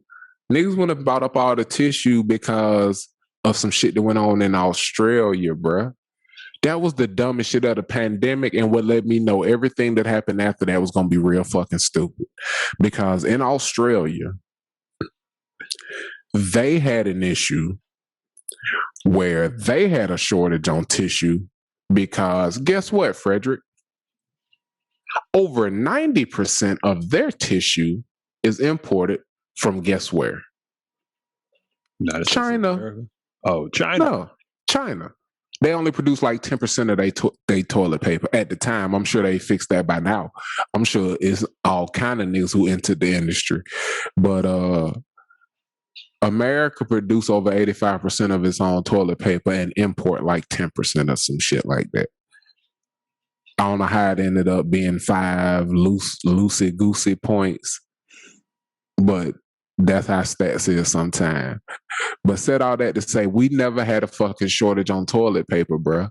The only reason a shortage hit is because motherfuckers bought everything that stores had, and everything else was actually tough to ship, so they couldn't prioritize shipping tissue when Walmart gets a big shipment of tissue every month and a half, and they don't get another shipment of tissue until fucking February 15th, but they sold out in December. You see what I'm saying? That's why tissue sold out in America, because people went and bought the shit up. Period. But we produce our own fucking tissue. So then they started to overproduce the shit, and then people stopped buying it because they bought it up. But then it was always on the fucking shelves. It was the dumbest shit ever. And when I saw people respond to wiping their ass like that, bro, you tell you what I did when that happened, P? I went and got wet wipes. Because they stayed the same fucking price. And guess what you use a lot less of when you have wet wipes? Tissue. So the 24 roll I had lasted damn near the whole fucking year because all the wet wipes I had. Shouts out to Bruno Mars, cause he put me on wet wipes about a decade ago, man. He was on their first tour for Doo-Wops and Hooligans. And I was watching some YouTubes, cause the chick I was dating at the time told me, she surprised me. She said, man, I got some tickets to the Doo-Wops and Hooligans tour. I said, you lying like fuck. She said, nah, we gonna go do the damn thing. I said, well shit, I'll take you out to dinner before we gonna go do it. Doo-Wop and Hooligan this shit. They fucking talking about we gonna hooligan. But anyway, man, I watched the little interview and they asked the nigga about his rider. And I don't know if y'all know about riders. And I think I might have talked about this before. But motherfuckers have all kind of crazy shit on their rider, and this little list of shit that an artist will have that you gotta have when he performing at a venue, and people will be like a bowl of brown M&Ms, and they'll hide it deep on the rider, and when they get there, if they look in the room and they don't see a bowl of brown M&Ms, they know you didn't read that shit, so they just dip until that motherfucking room is on point like it's supposed to be. But at the top of Bruno Mars' rider for the Doo-Wops and Hooligans tour, little dude from Hawaii touring the world, how did he stay comfortable? How did he do his thing? How did he blah, blah? That nigga said wet wipes. What was the height of luxury? What did he need no matter where he was whenever he touched down? Wet wipes. And like the way he testified, I was like, man, let me check this shit out. Man, I ain't even gonna cap. I was like 21, 22 when I started, when I came over to the gospel. But yeah, man, shouts out to Bruno Mars and Doo-Wops and Hooligans. If not for I Catch a Grenade, I might not be the man I am today with all this cleanliness and hygiene, you know what I mean? Shouts out to the Hooligans, man. Wet wipes make so much sense, G. Like, so much sense. Do you wash your body with a dry rag? If your dog took a shit on your hardwood floor, would you clean it up with a dry paper towel?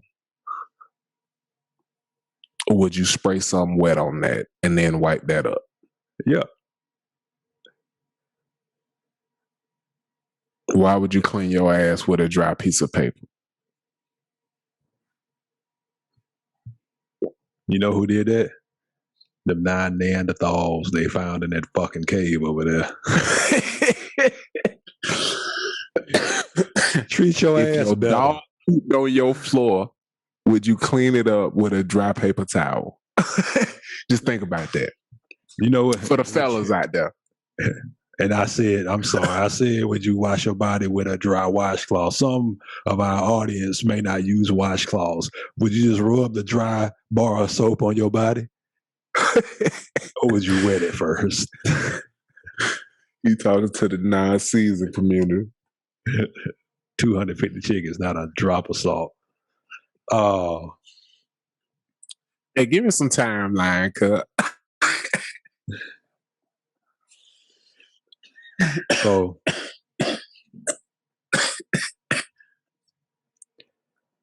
saw something today, man. What you see, my G, man, when you were surfing the worldwide webinar? I was damn. So I saw a story today about this young lady. She and I'm trying to pull up, I don't know how. So there's a young woman. What have to do with grilling? It does not have to do with grilling. Oh, I thought you was gonna tell me about them chickens so we can laugh at them folks who lied and said they seasoned it right after the picture. Yeah, let's talk about that. So today we learned this. We learned this prior to today. There is a chicken shortage in the United States of America. We learned who is responsible for this chicken shortage. It's a chicken shortage. A group of men. It's a chicken shortage, who are not chicken shortage. It's a chicken melanated. Chicken shortage. It's was grilling chickens, and the chickens. They had just plucked the chickens, and they plucked the chickens and threw the chickens on the charcoal, and it was 250 of them. It wasn't a lick of seasoning on them chickens. I don't even know the context, bro. I just saw it and I was disgusted immediately because it looked like they was barbecuing flesh.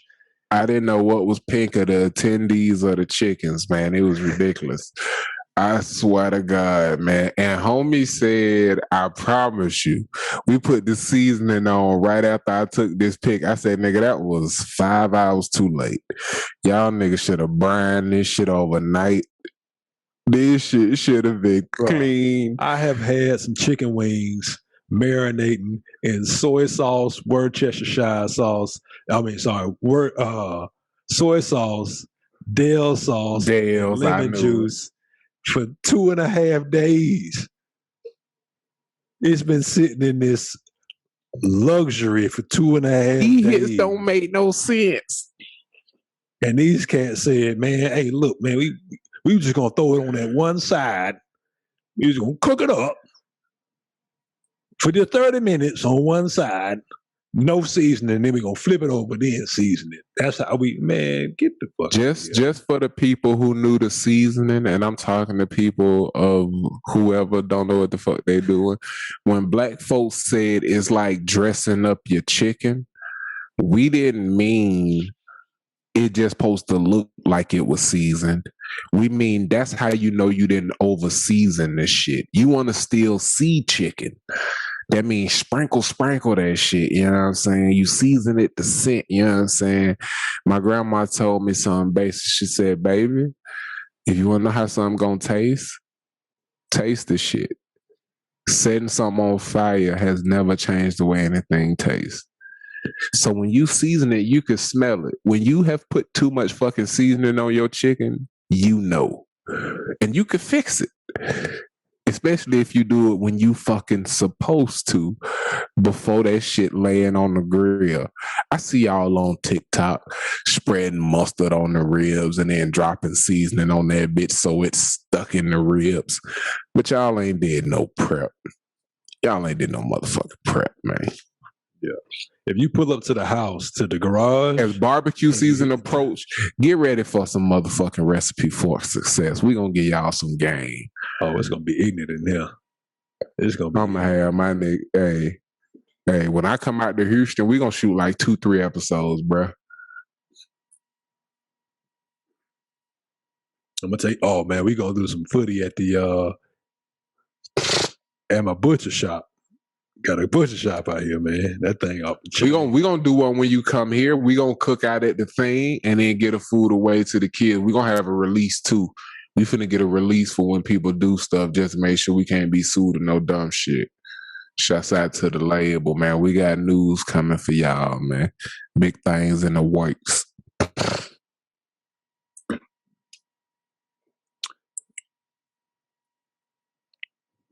Yeah. When you pull up to the garage and you smell the whatever you season the food in, if you smell it when you pull up to the garage before you even open the door, you did too much. When you open the refrigerator and you don't smell it at all, you did too little. Find the happy medium. Find that happy medium.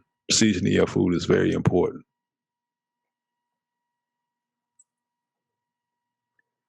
You wanted to say something. Go ahead, G. I just was looking to see what you'll do if I ain't say nothing, to see how you'll carry it, man. But yeah, man, here, give me some headlines. We're going to be talking about a little bit of everything, man. These really genuinely will be conversations on wax, man. And that's the first time I said it, man. And I like hearing that cow sound. So I'm going to drop that in more often here and there. Hopefully Pete don't jug me on the editing and start dropping them in.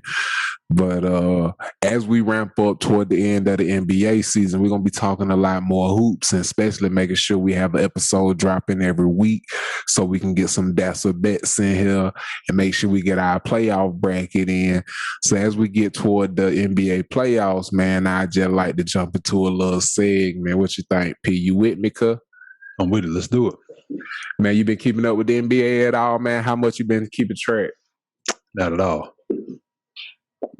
All right, man. So I'm gonna give you the full rundown then. You ain't shit. So in the Eastern Conference, going bottom to top, man. On the outside looking in at 11 is Chicago. They're 3 games back from number 10, Indiana, with just about 5 games to go. Okay. You got Indiana at number 10. Then we got the Washington Wizards, half a game ahead at number 9. Then we got the Charlotte Hornets at number 8, a game ahead of the Washington Wizards. Then we got Boston coming in at 7, 2 games ahead of Charlotte with 5 games to go. Just giving you the frame of reference for how far each one got to climb. Boston is 2 games behind Miami to sneak out of the play-in with 5 games to go. Then we got Miami neck and neck, but lost the tiebreaker to Atlanta. They 37-31, got the same record with Atlanta at 5. Atlanta is 1 game behind New York. New York is 6 games behind Milwaukee, safe, clinched at number 3. Brooklyn is 3 games behind Philly, who got the number 1 seed. Hopefully that wasn't too confusing. Now, running through the West, on the outside looking in, we got the New Orleans Pelicans, who are just a game and a half behind the San Antonio Spurs. You seem pretty excited at the beginning of the show, like you just thought they were in that bitch. But they got 5 games to gain, a game and a half. Then we got Memphis, who are 2 games up on the Spurs, who I think will be for sure in the play-in. We got Memphis 2 games up on the Spurs at 9. Golden State Warriors half a game up on Memphis. Lakers 3 games up on the Warriors. Portland game up on the Lakers with the tiebreaker from last week. So we can't tie them and get out of the play-in. We have to have a better record than them. We got 5 games to go to make up 1 game. I say we because I'm a Laker fan. Y'all will figure that out as we go. Yeah. Portland at number 6. Dallas 1 game up at number 5. Denver safely clinched 4 games up from Dallas at number 4.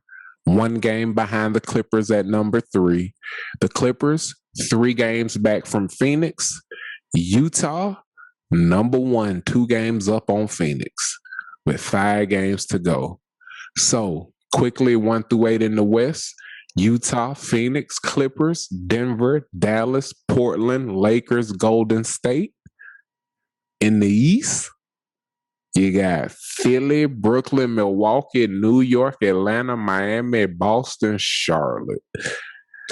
Who you got, man? Who you think a sleeper? Who you think gonna stay at the top from the top, man? Last year was wildly unpredictable with the Clips getting knocked off, Milwaukee getting knocked off. You think it's much of the same, or you think the Juggernauts gonna stay the Juggernauts with home court advantage kind of being there, even without fans filling it up? There's a couple of names that you mentioned in there, a couple of team names that jumped out to me, man. Shouts out to the boy. I'm not even the boy. This guy's a grown man. Brody, Russell Westbrook, doing his thing, man. Hey. For them to even be, because who getting the play? Who is in the play in? What number? What seed got to do the play in? Just for those who are unaware of how the play-in is working this year, last year it was a 7-8 play-in. So it was much simpler. You feel what? Well, it was an 8-9 play-in. You feel what I'm saying? So because they're doing 2 this year, the way it works is the highest ranked team, which would be the 7 seed, 7 through 10 is in the play-in. 7 and 8 play each other. 9 and 10 play each other. Whoever wins the 7-8 game gets the 7 seed. The loser of this game plays the winner of the 9-10 seed. The reason they structured it like this is because 7 and 8 in a normal season would be in the playoffs. So for 9 and 10, they have to win 2 games to get into the playoffs. So if you think about it in tournament structure, it would be 7 and 8 playing for the championship. And then whoever loses between 7 and 8 would be playing the other guy for the silver trophy, and the other one got the bronze on the medal stand. You see what I'm saying? Yeah, they trying to go NCAA with the drama, huh? They being complicated. So just to recap, simplified. In the East right now, Boston is 7. They would play Charlotte at number 8. The loser of that game would go on to play the winner of Washington versus Indiana. I think Washington getting in that thing, bro. I want to see Washington at the 8 seed. I want to see Melo versus Brody in the fucking play-in. That's national TV, baby. Like, I know that's going to be a good ad game. Westbrook going to try to kill this nigga, man. He is. And I want to see him do it because I want to see him get to the Nets. I want to see him go against Kevin Durant and James They Harden. number 2, though. Yeah. Whoever come from the play-in going to be the 8 seed. All Brody got to do is get in. Brody getting... You think he beating Philly? Man, Brody going. Brody bad, bro. He in the East, bro. I don't think it was no mistake that he wanted to come to the East. And he got headband to stop pouting. He got headband to stop pouting. And he got him sniffing the playoffs. He like, man, this your chance. Stop being a little bitch, cuz. Imagine had he not been a little bitch early on. Imagine had he not been a little bitch early on, cuz. How fast the team could have built chemistry. He probably still want to get out of there, but to taste the playoffs for the first time for real, man. And Houston been sucking. Didn't they get some draft picks from Houston? But they stink. This city. Didn't they get some draft picks from Houston? I'm saying Washington might be good next year. Like, for real, for real. I think so. I don't think that John Wall Westbrook trade was straight up. I don't think it was at all. But yeah, I definitely think we getting either Bill or Curry next year. But that's neither here nor there. We talking about the NBA playoffs. So who you got coming out of the Eastern we gonna do play-in talk. You think Chicago sneaking in, or you think the 4 set? Boston, Charlotte, Washington, Indiana. They 3 games back with 5 to go. Nah, they're not getting there. Yeah, I I don't fuck see with that. Chicago, great city. They're not getting there. Like they next think game it's- against the Brooklyn Nets.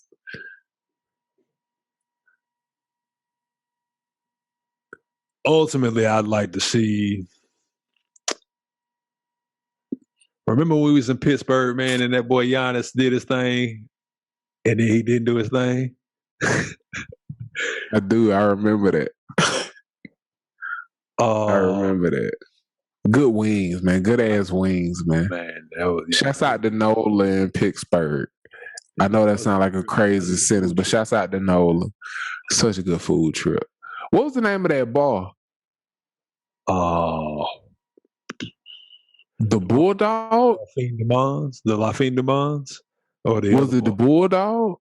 The other bar. The Lafine de Mons was a different bit. Yeah. I think that one was round the corner and up the street. This one was right by the spot. Yeah. It was like right through you just walked right around the corner and it was right there. That shit looked like Gotham or something where we was, bruh. Yeah, it was nice. Pittsburgh, stupid. It's underrated. I did not expect that. So underrated, bruh. And for the people who in the hood, we ain't trying to act like that's the only part. We know. You know what I'm saying? Don't rob a nigga when we come. We be spending money and paying our taxes. We'll show love to let us know how to. We know it's rough parts, cuz we ain't trying to disrespect the. Yeah, we know it's rough. We like this. That motherfucker beautiful. That's what we really trying to say. Is shouts out to the valley too. We know the mountains ain't. Yeah, we know shit get real. We was working when we was there. We wasn't flexing. We just was doing shit too. You know what I'm saying? Cause you only live once, man. Shout out to the homie 99 for the LA Rams. Aaron Donald also. He know why. Yeah, you know why, bro. Coming out of the East, I'm gonna say the Nets come out of the East. He do though. That's the funniest shit, West, man. Dude, that's the matchup I want to see. I just want to for the star power and yeah. So you just gonna jump to the West? I read you the 4 teams in the East. You ain't pick shit. He said, "Well, I'm gonna tell you this." I told you. that's so cool. The 7 seed. I picked is gonna be. No, I said you can pick the West. Go ahead, nigga. So for the East, man, you got Boston, Charlotte, Washington, Indiana. This nigga say he think Washington getting all the way to Brooklyn. That mean they got to win 2 rounds. No, they actually only got to win 1. They got to get out of the first. But so that means Washington would beat Indiana and then beat the winner. I mean, the loser of Boston, Charlotte. I really think Charlotte is going to be clutch. And God knows that if you put Terry Rozier, who just dropped like 42, his career high, leading into the playoffs with 5 games to go, they rest that boy the last game because they got it sold up. I think the revenge game to put Boston in the play-in to miss the playoffs. Oh my God, I just see that boy shining. And then Melo, the lights get brighter. You heard me, cuz? Like, and then Bridges, like them niggas finna go the fuck off. PJ got a baby on the way. You know that nigga want him some shine. Cause that nigga want some money. You know what I mean? Like, nigga, Charlotte gonna be balling. You heard me, cuz? Charlotte gonna be all-in, my nigga. So I think Boston playing in the second play-in game. Damn, and if Washington beat Indiana, oh man, you know what I'm talking about? Like Russell Westbrook gonna be the one to break Boston if they do get broke, but they definitely not beating Charlotte. What you think about that? You think Charlotte got them? I think all them niggas too hungry, bro. They all got different reasons to go out there and show their motherfucking ass, and I'm rooting for them. Because I've been on the ball fan train, whatever the fuck you want to call it. I've been balling the family since day one, nigga. I was watching the games in Lithuania, nigga, on Facebook watching shit, nigga. I believe in Melo, man. I want to see Brody get there. I want to see Brody versus the Nets. That's the matchup I want to see. I want to see that nigga be so good he get Jello a contract. I want one of them niggas to spaz out so motherfucking much they get Jello a contract. They get that Giannis Thanasis love, that Costas and the Kumpo. I want them to get that down the Kumpo love. Somebody sign them. Somebody signed Jello in the offseason just to lure that nigga Lonzo on to the team. You know what I'm saying? And get him to take a discount. Be like, we'll give him a guaranteed contract if you give us a discount, though. And then he could be a tradable asset if they develop him. You see what I'm saying? Yeah. But make that nigga an NBA player, bro. Jello, my favorite, bro, because he the protector. And I saw myself as that, even though I was the baby brother. You feel what I'm saying? I am the biggest of us, of all of us. You know what I'm saying? So I always kind of saw myself as the protector.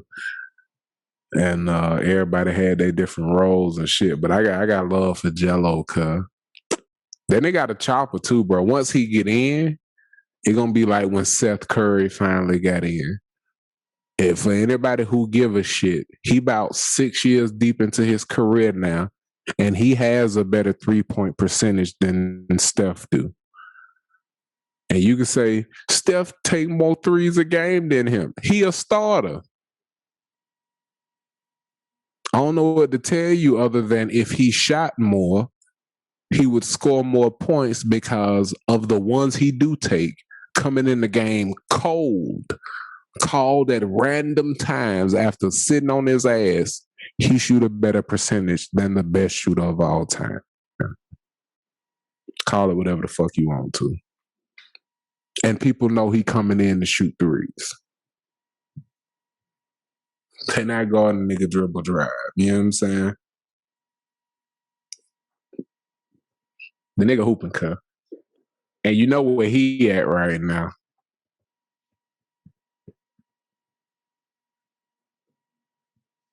What about? He on that team you think Russ beat nigga to Boston. Oh. Yeah. You stupid hell. You think they get past Philly? You think Joel Embiid, after missing this MVP, is gonna get put out in the first round? See, he gonna get the tummy ache. We about to see.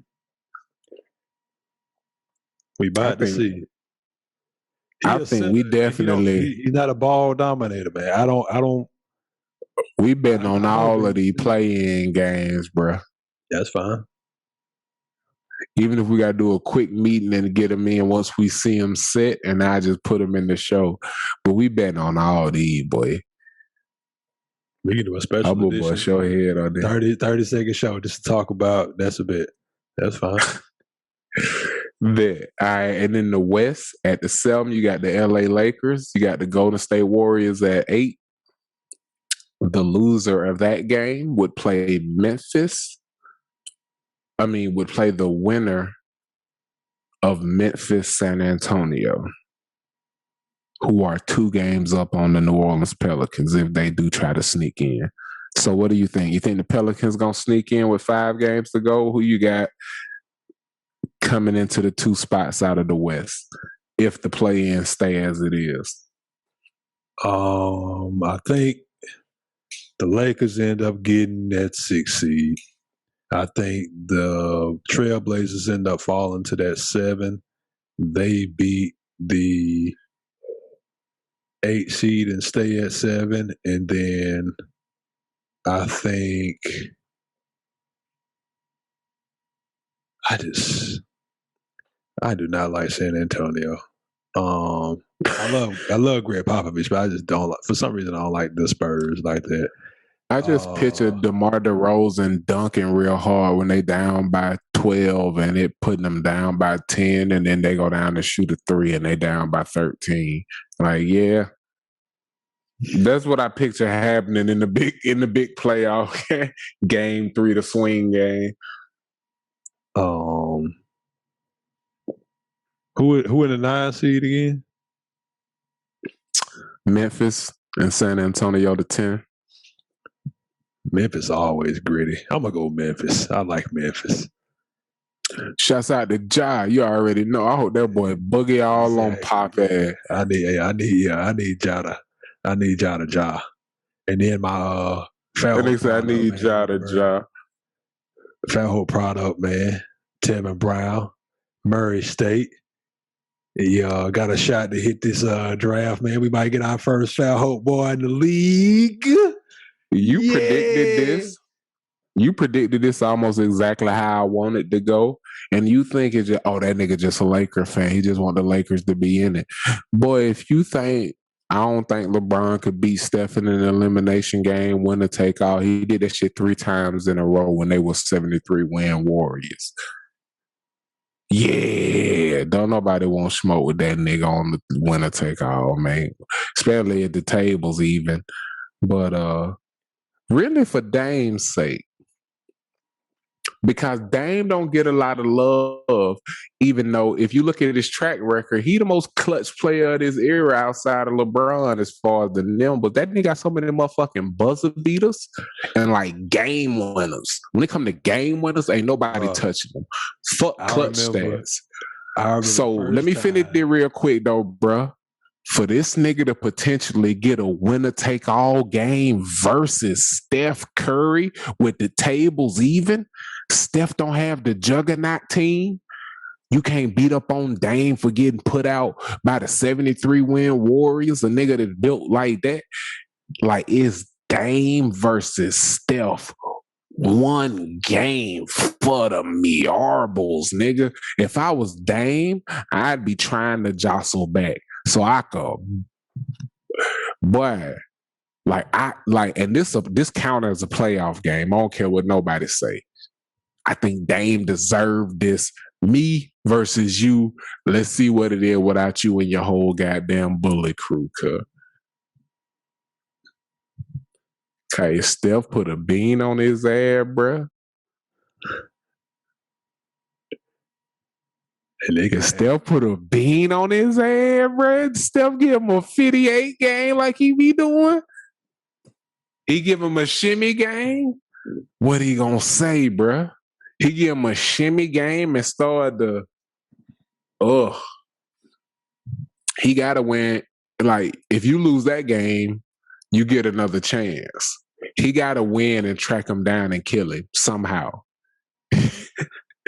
They both got to make the Western Conference Finals. If Steph get him, he got to make the Western Conference Finals to get that nigga back, bruh. Or just fight that nigga on the court, bruh. Had his son fight Riley. I think they too old for that to be cute. They put on some sock and bombers or something, nigga. I don't know. But that should be funny, though. I think that matchup would be really fucking amazing to get, bruh. Dame, Steph in the play-in. From a money standpoint, you talk about that's a bet. Imagine the niggas gambling on that motherfucking play-in game. The NBA is making people bid for this shit because they trying to recoup money they lost during COVID. Imagine the people who won that fucking bidding war if they get Steph Curry, LeBron James in the fucking play-in game. As constructed right now, they get Lakers, Warriors in the fucking play-in game. LeBron James, Anthony Davis, the defending champions, in the first fucking play-in of this nature in the whole season versus Steph Curry and the Warriors. Will he make the playoffs? And you might get, and if they lose, whoever lose, you get them again. That was a hell of a gamble for the exec that was like, we got to pay whatever the fuck it take to win this fucking bid if you get LeBron James and Steph Curry. So I think the NBA want the Lakers in that shit. But me, on the narrative, I want that nigga Dame to get his shot to put a bean on that nigga Steph ass. Where you hear that? Nah, man, I just like that nigga Dame. First time I ever saw him hit one of them clutch shots, I was standing in our living room here in Houston at like our old spot. It was the 3-clap game, game 6 in Houston. And he caught that bitch. And my roommate, when we was about to go somewhere, it was me, Bone, my roommate and a bunch of people, we was about to go somewhere. He's like, hey, man, it's game 6. Like, I was like, I don't think you want to watch this shit. And once he clapped, I was like, oh, this shit going in. If he get that ball hit him in the hands, that shit going in. And that was where we got that meme of him like laying on the court and everybody had rushed him. Yeah. Don't nobody want to see Dame, man. Like, these players get to a point in their career where they either push over the threshold or they fall back. Dame's not a fall backer, man. Like Melo, Dame, CJ McCollum, they got some choppers on that squad, man. And I know Melo hungry because people thought he number 10 all-time scorer, man, because he never gave up on himself, man.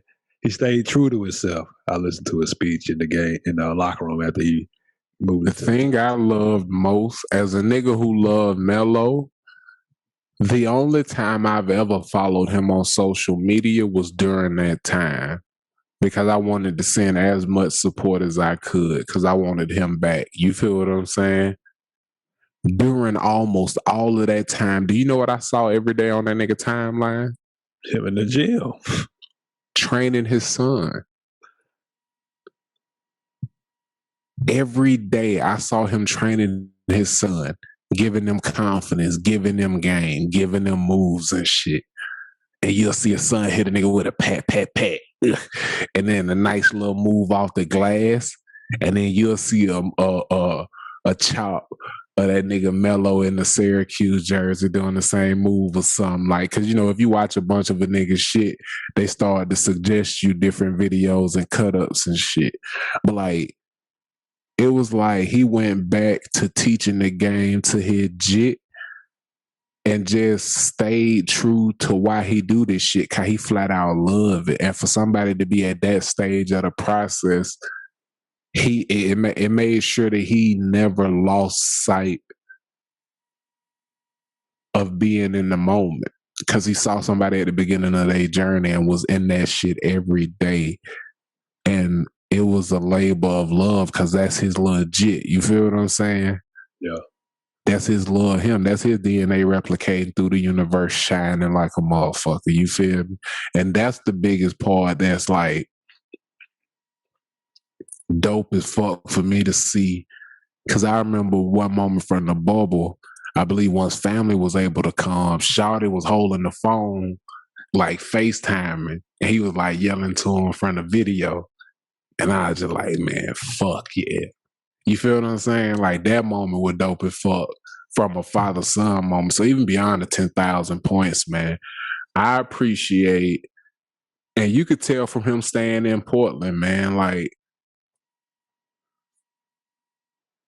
to be a person of his caliber, let alone a player of his caliber, to have had to live in a basketball world where he wasn't appreciated. I think being appreciated means more than more bread or this and that, or easier chance at a title could have meant, bro. The respect. So for him to get the 10th there, I think means something. And I pray he get the opportunity to keep climbing, because I believe he got a lot more buckets to give niggas. Oh, yeah. Period. Yeah, Melo. I think he got buckets to give niggas. Yeah. Like, I don't think niggas understand. Carmelo Anthony was Kevin Durant before Kevin Durant. He wasn't 7 foot. He wasn't 6'11". He was LeBron's size, but Kevin Durant as an offensive player. He take you inside, he take you outside, he'll boom on your ass. He had that championship pedigree coming from Syracuse. And the linchpin moment was Melo not going to Miami with the Banana Boat crew. They said, fuck, we got to scramble, see if Chris will come. Boom. They brought Chris Bosh down, and that's why it was kind of third wheelish, but they gang now. But him not going to Miami and then forcing the trade to New York, so they traded their whole core to Denver and weren't good because all they had was Melo. That was the linchpin that changed his career. Up until that point, he was just as respected as LeBron James. And for that to change at any point, because he was never a part of a super team, is some fuck shit, bro. Like, he should be respected like LeBron James is because of the sweat and blood that he done put into the game on that basketball shit, bro. That's where the fuck I put him. You're not going to tell me that 37-point a game Melo in the Garden shouldn't be respected because 28, 14, and 10 LeBron and Miami won the championship with a better fucking team. And I'm a LeBron fan. You're not going to tell me that Melo deserved that hiatus he got at any fucking point, because I don't see LeBron having that hiatus. I don't see the bum-ass Houston Rockets disrespecting LeBron like that, bro. Look at what the Rockets is right now. Look at how the best player that they've had in the past 20, 30 years did them and how he felt about that organization. They got rid of the coach and he demanded immediately to go to where that guy was. So what was the problem there? That bum-ass organization is who disrespected Melo. So I ain't got no love for him, cuz. They all bums. And I love Houston. And for the longest James Harden was there, I was rooting for him like shit because I love James Harden, man.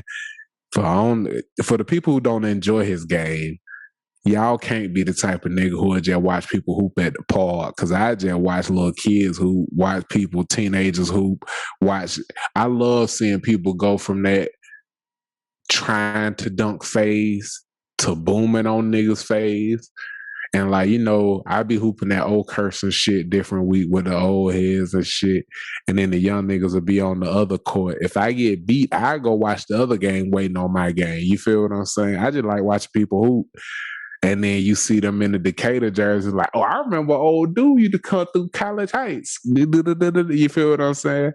And that shit just be cool watching the progress of the young dudes in the community. But yeah, man, to watch Melo go from Syracuse Melo to Denver Melo to New York Melo, for the Rockets to disrespect my nigga when they needed his type of presence but didn't give him the time to find his role. Like, I don't know what the interactions could have been like, but for them to have responded the way they did and it to lead to his hiatus from the league, meaning when teams reached out to get a better understanding of what was going on, they gave information that made most of the league turn their back on Melo. That's how that happened. Make no mistake, it wasn't just cutting Melo. When teams reach out to figure out what go on, they don't give you an amicable exit interview and give you a good reference for nobody to fucking want you and you to end up in Portland. You feel what I'm saying? I don't mean to say it like that, but Portland is not a top 10 scoring players only fucking option. When Karl Malone was at the end of his fucking rope, he went to a team that had won 4 fucking championships. You feel what I'm saying? He went to the Lakers. When Gary Payton was at the end of his rope, he went to the Lakers.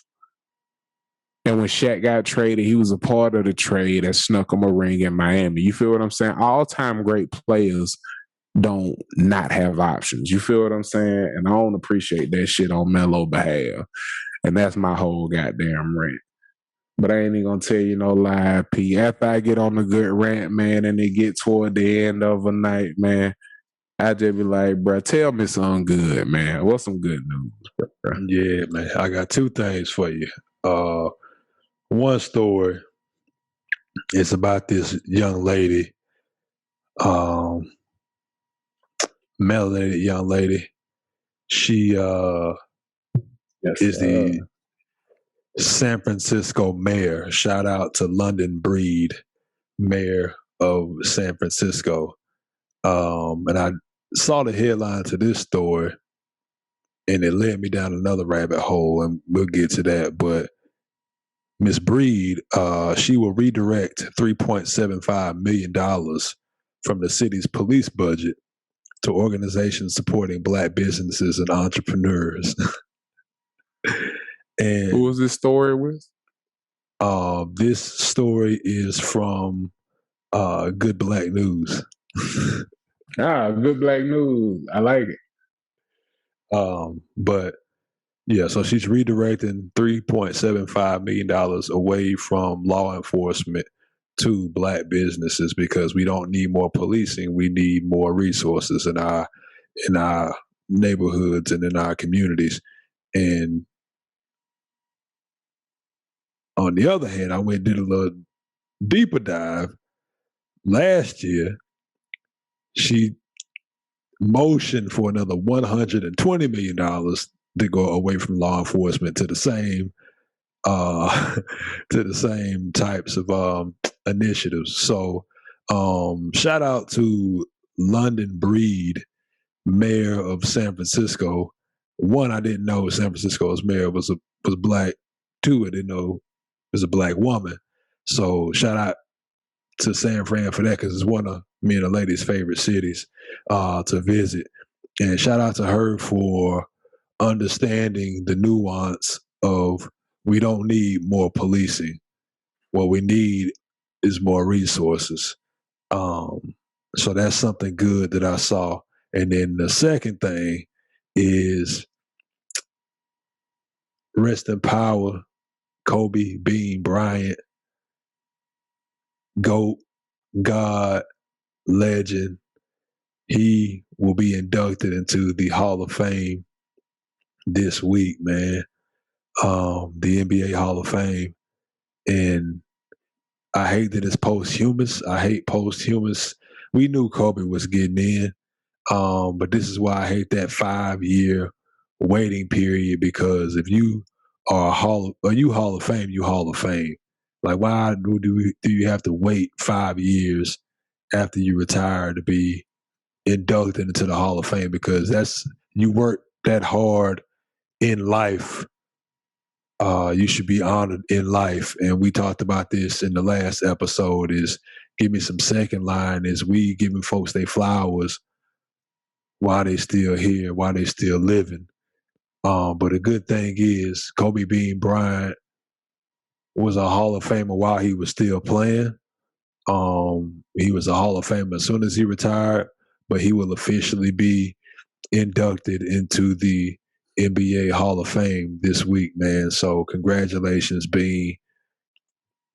Wherever you are traversing the universe, in your new energy form, man. We know you out there somewhere, and we just want you to know that at Gimme Some Headlines, I have not always been a big fan because you played for the Lakers, man, but I've always been a fan of your ethic and all the memories that you gave us and all the good that you have inspired. Still remember going to China and seeing your number in purple and gold and LeBron's crimson and gold 23 on the side of a giant building. And they had a store dedicated to both those two men. So, yeah, shouts out to Bean, man, and congratulations, brother.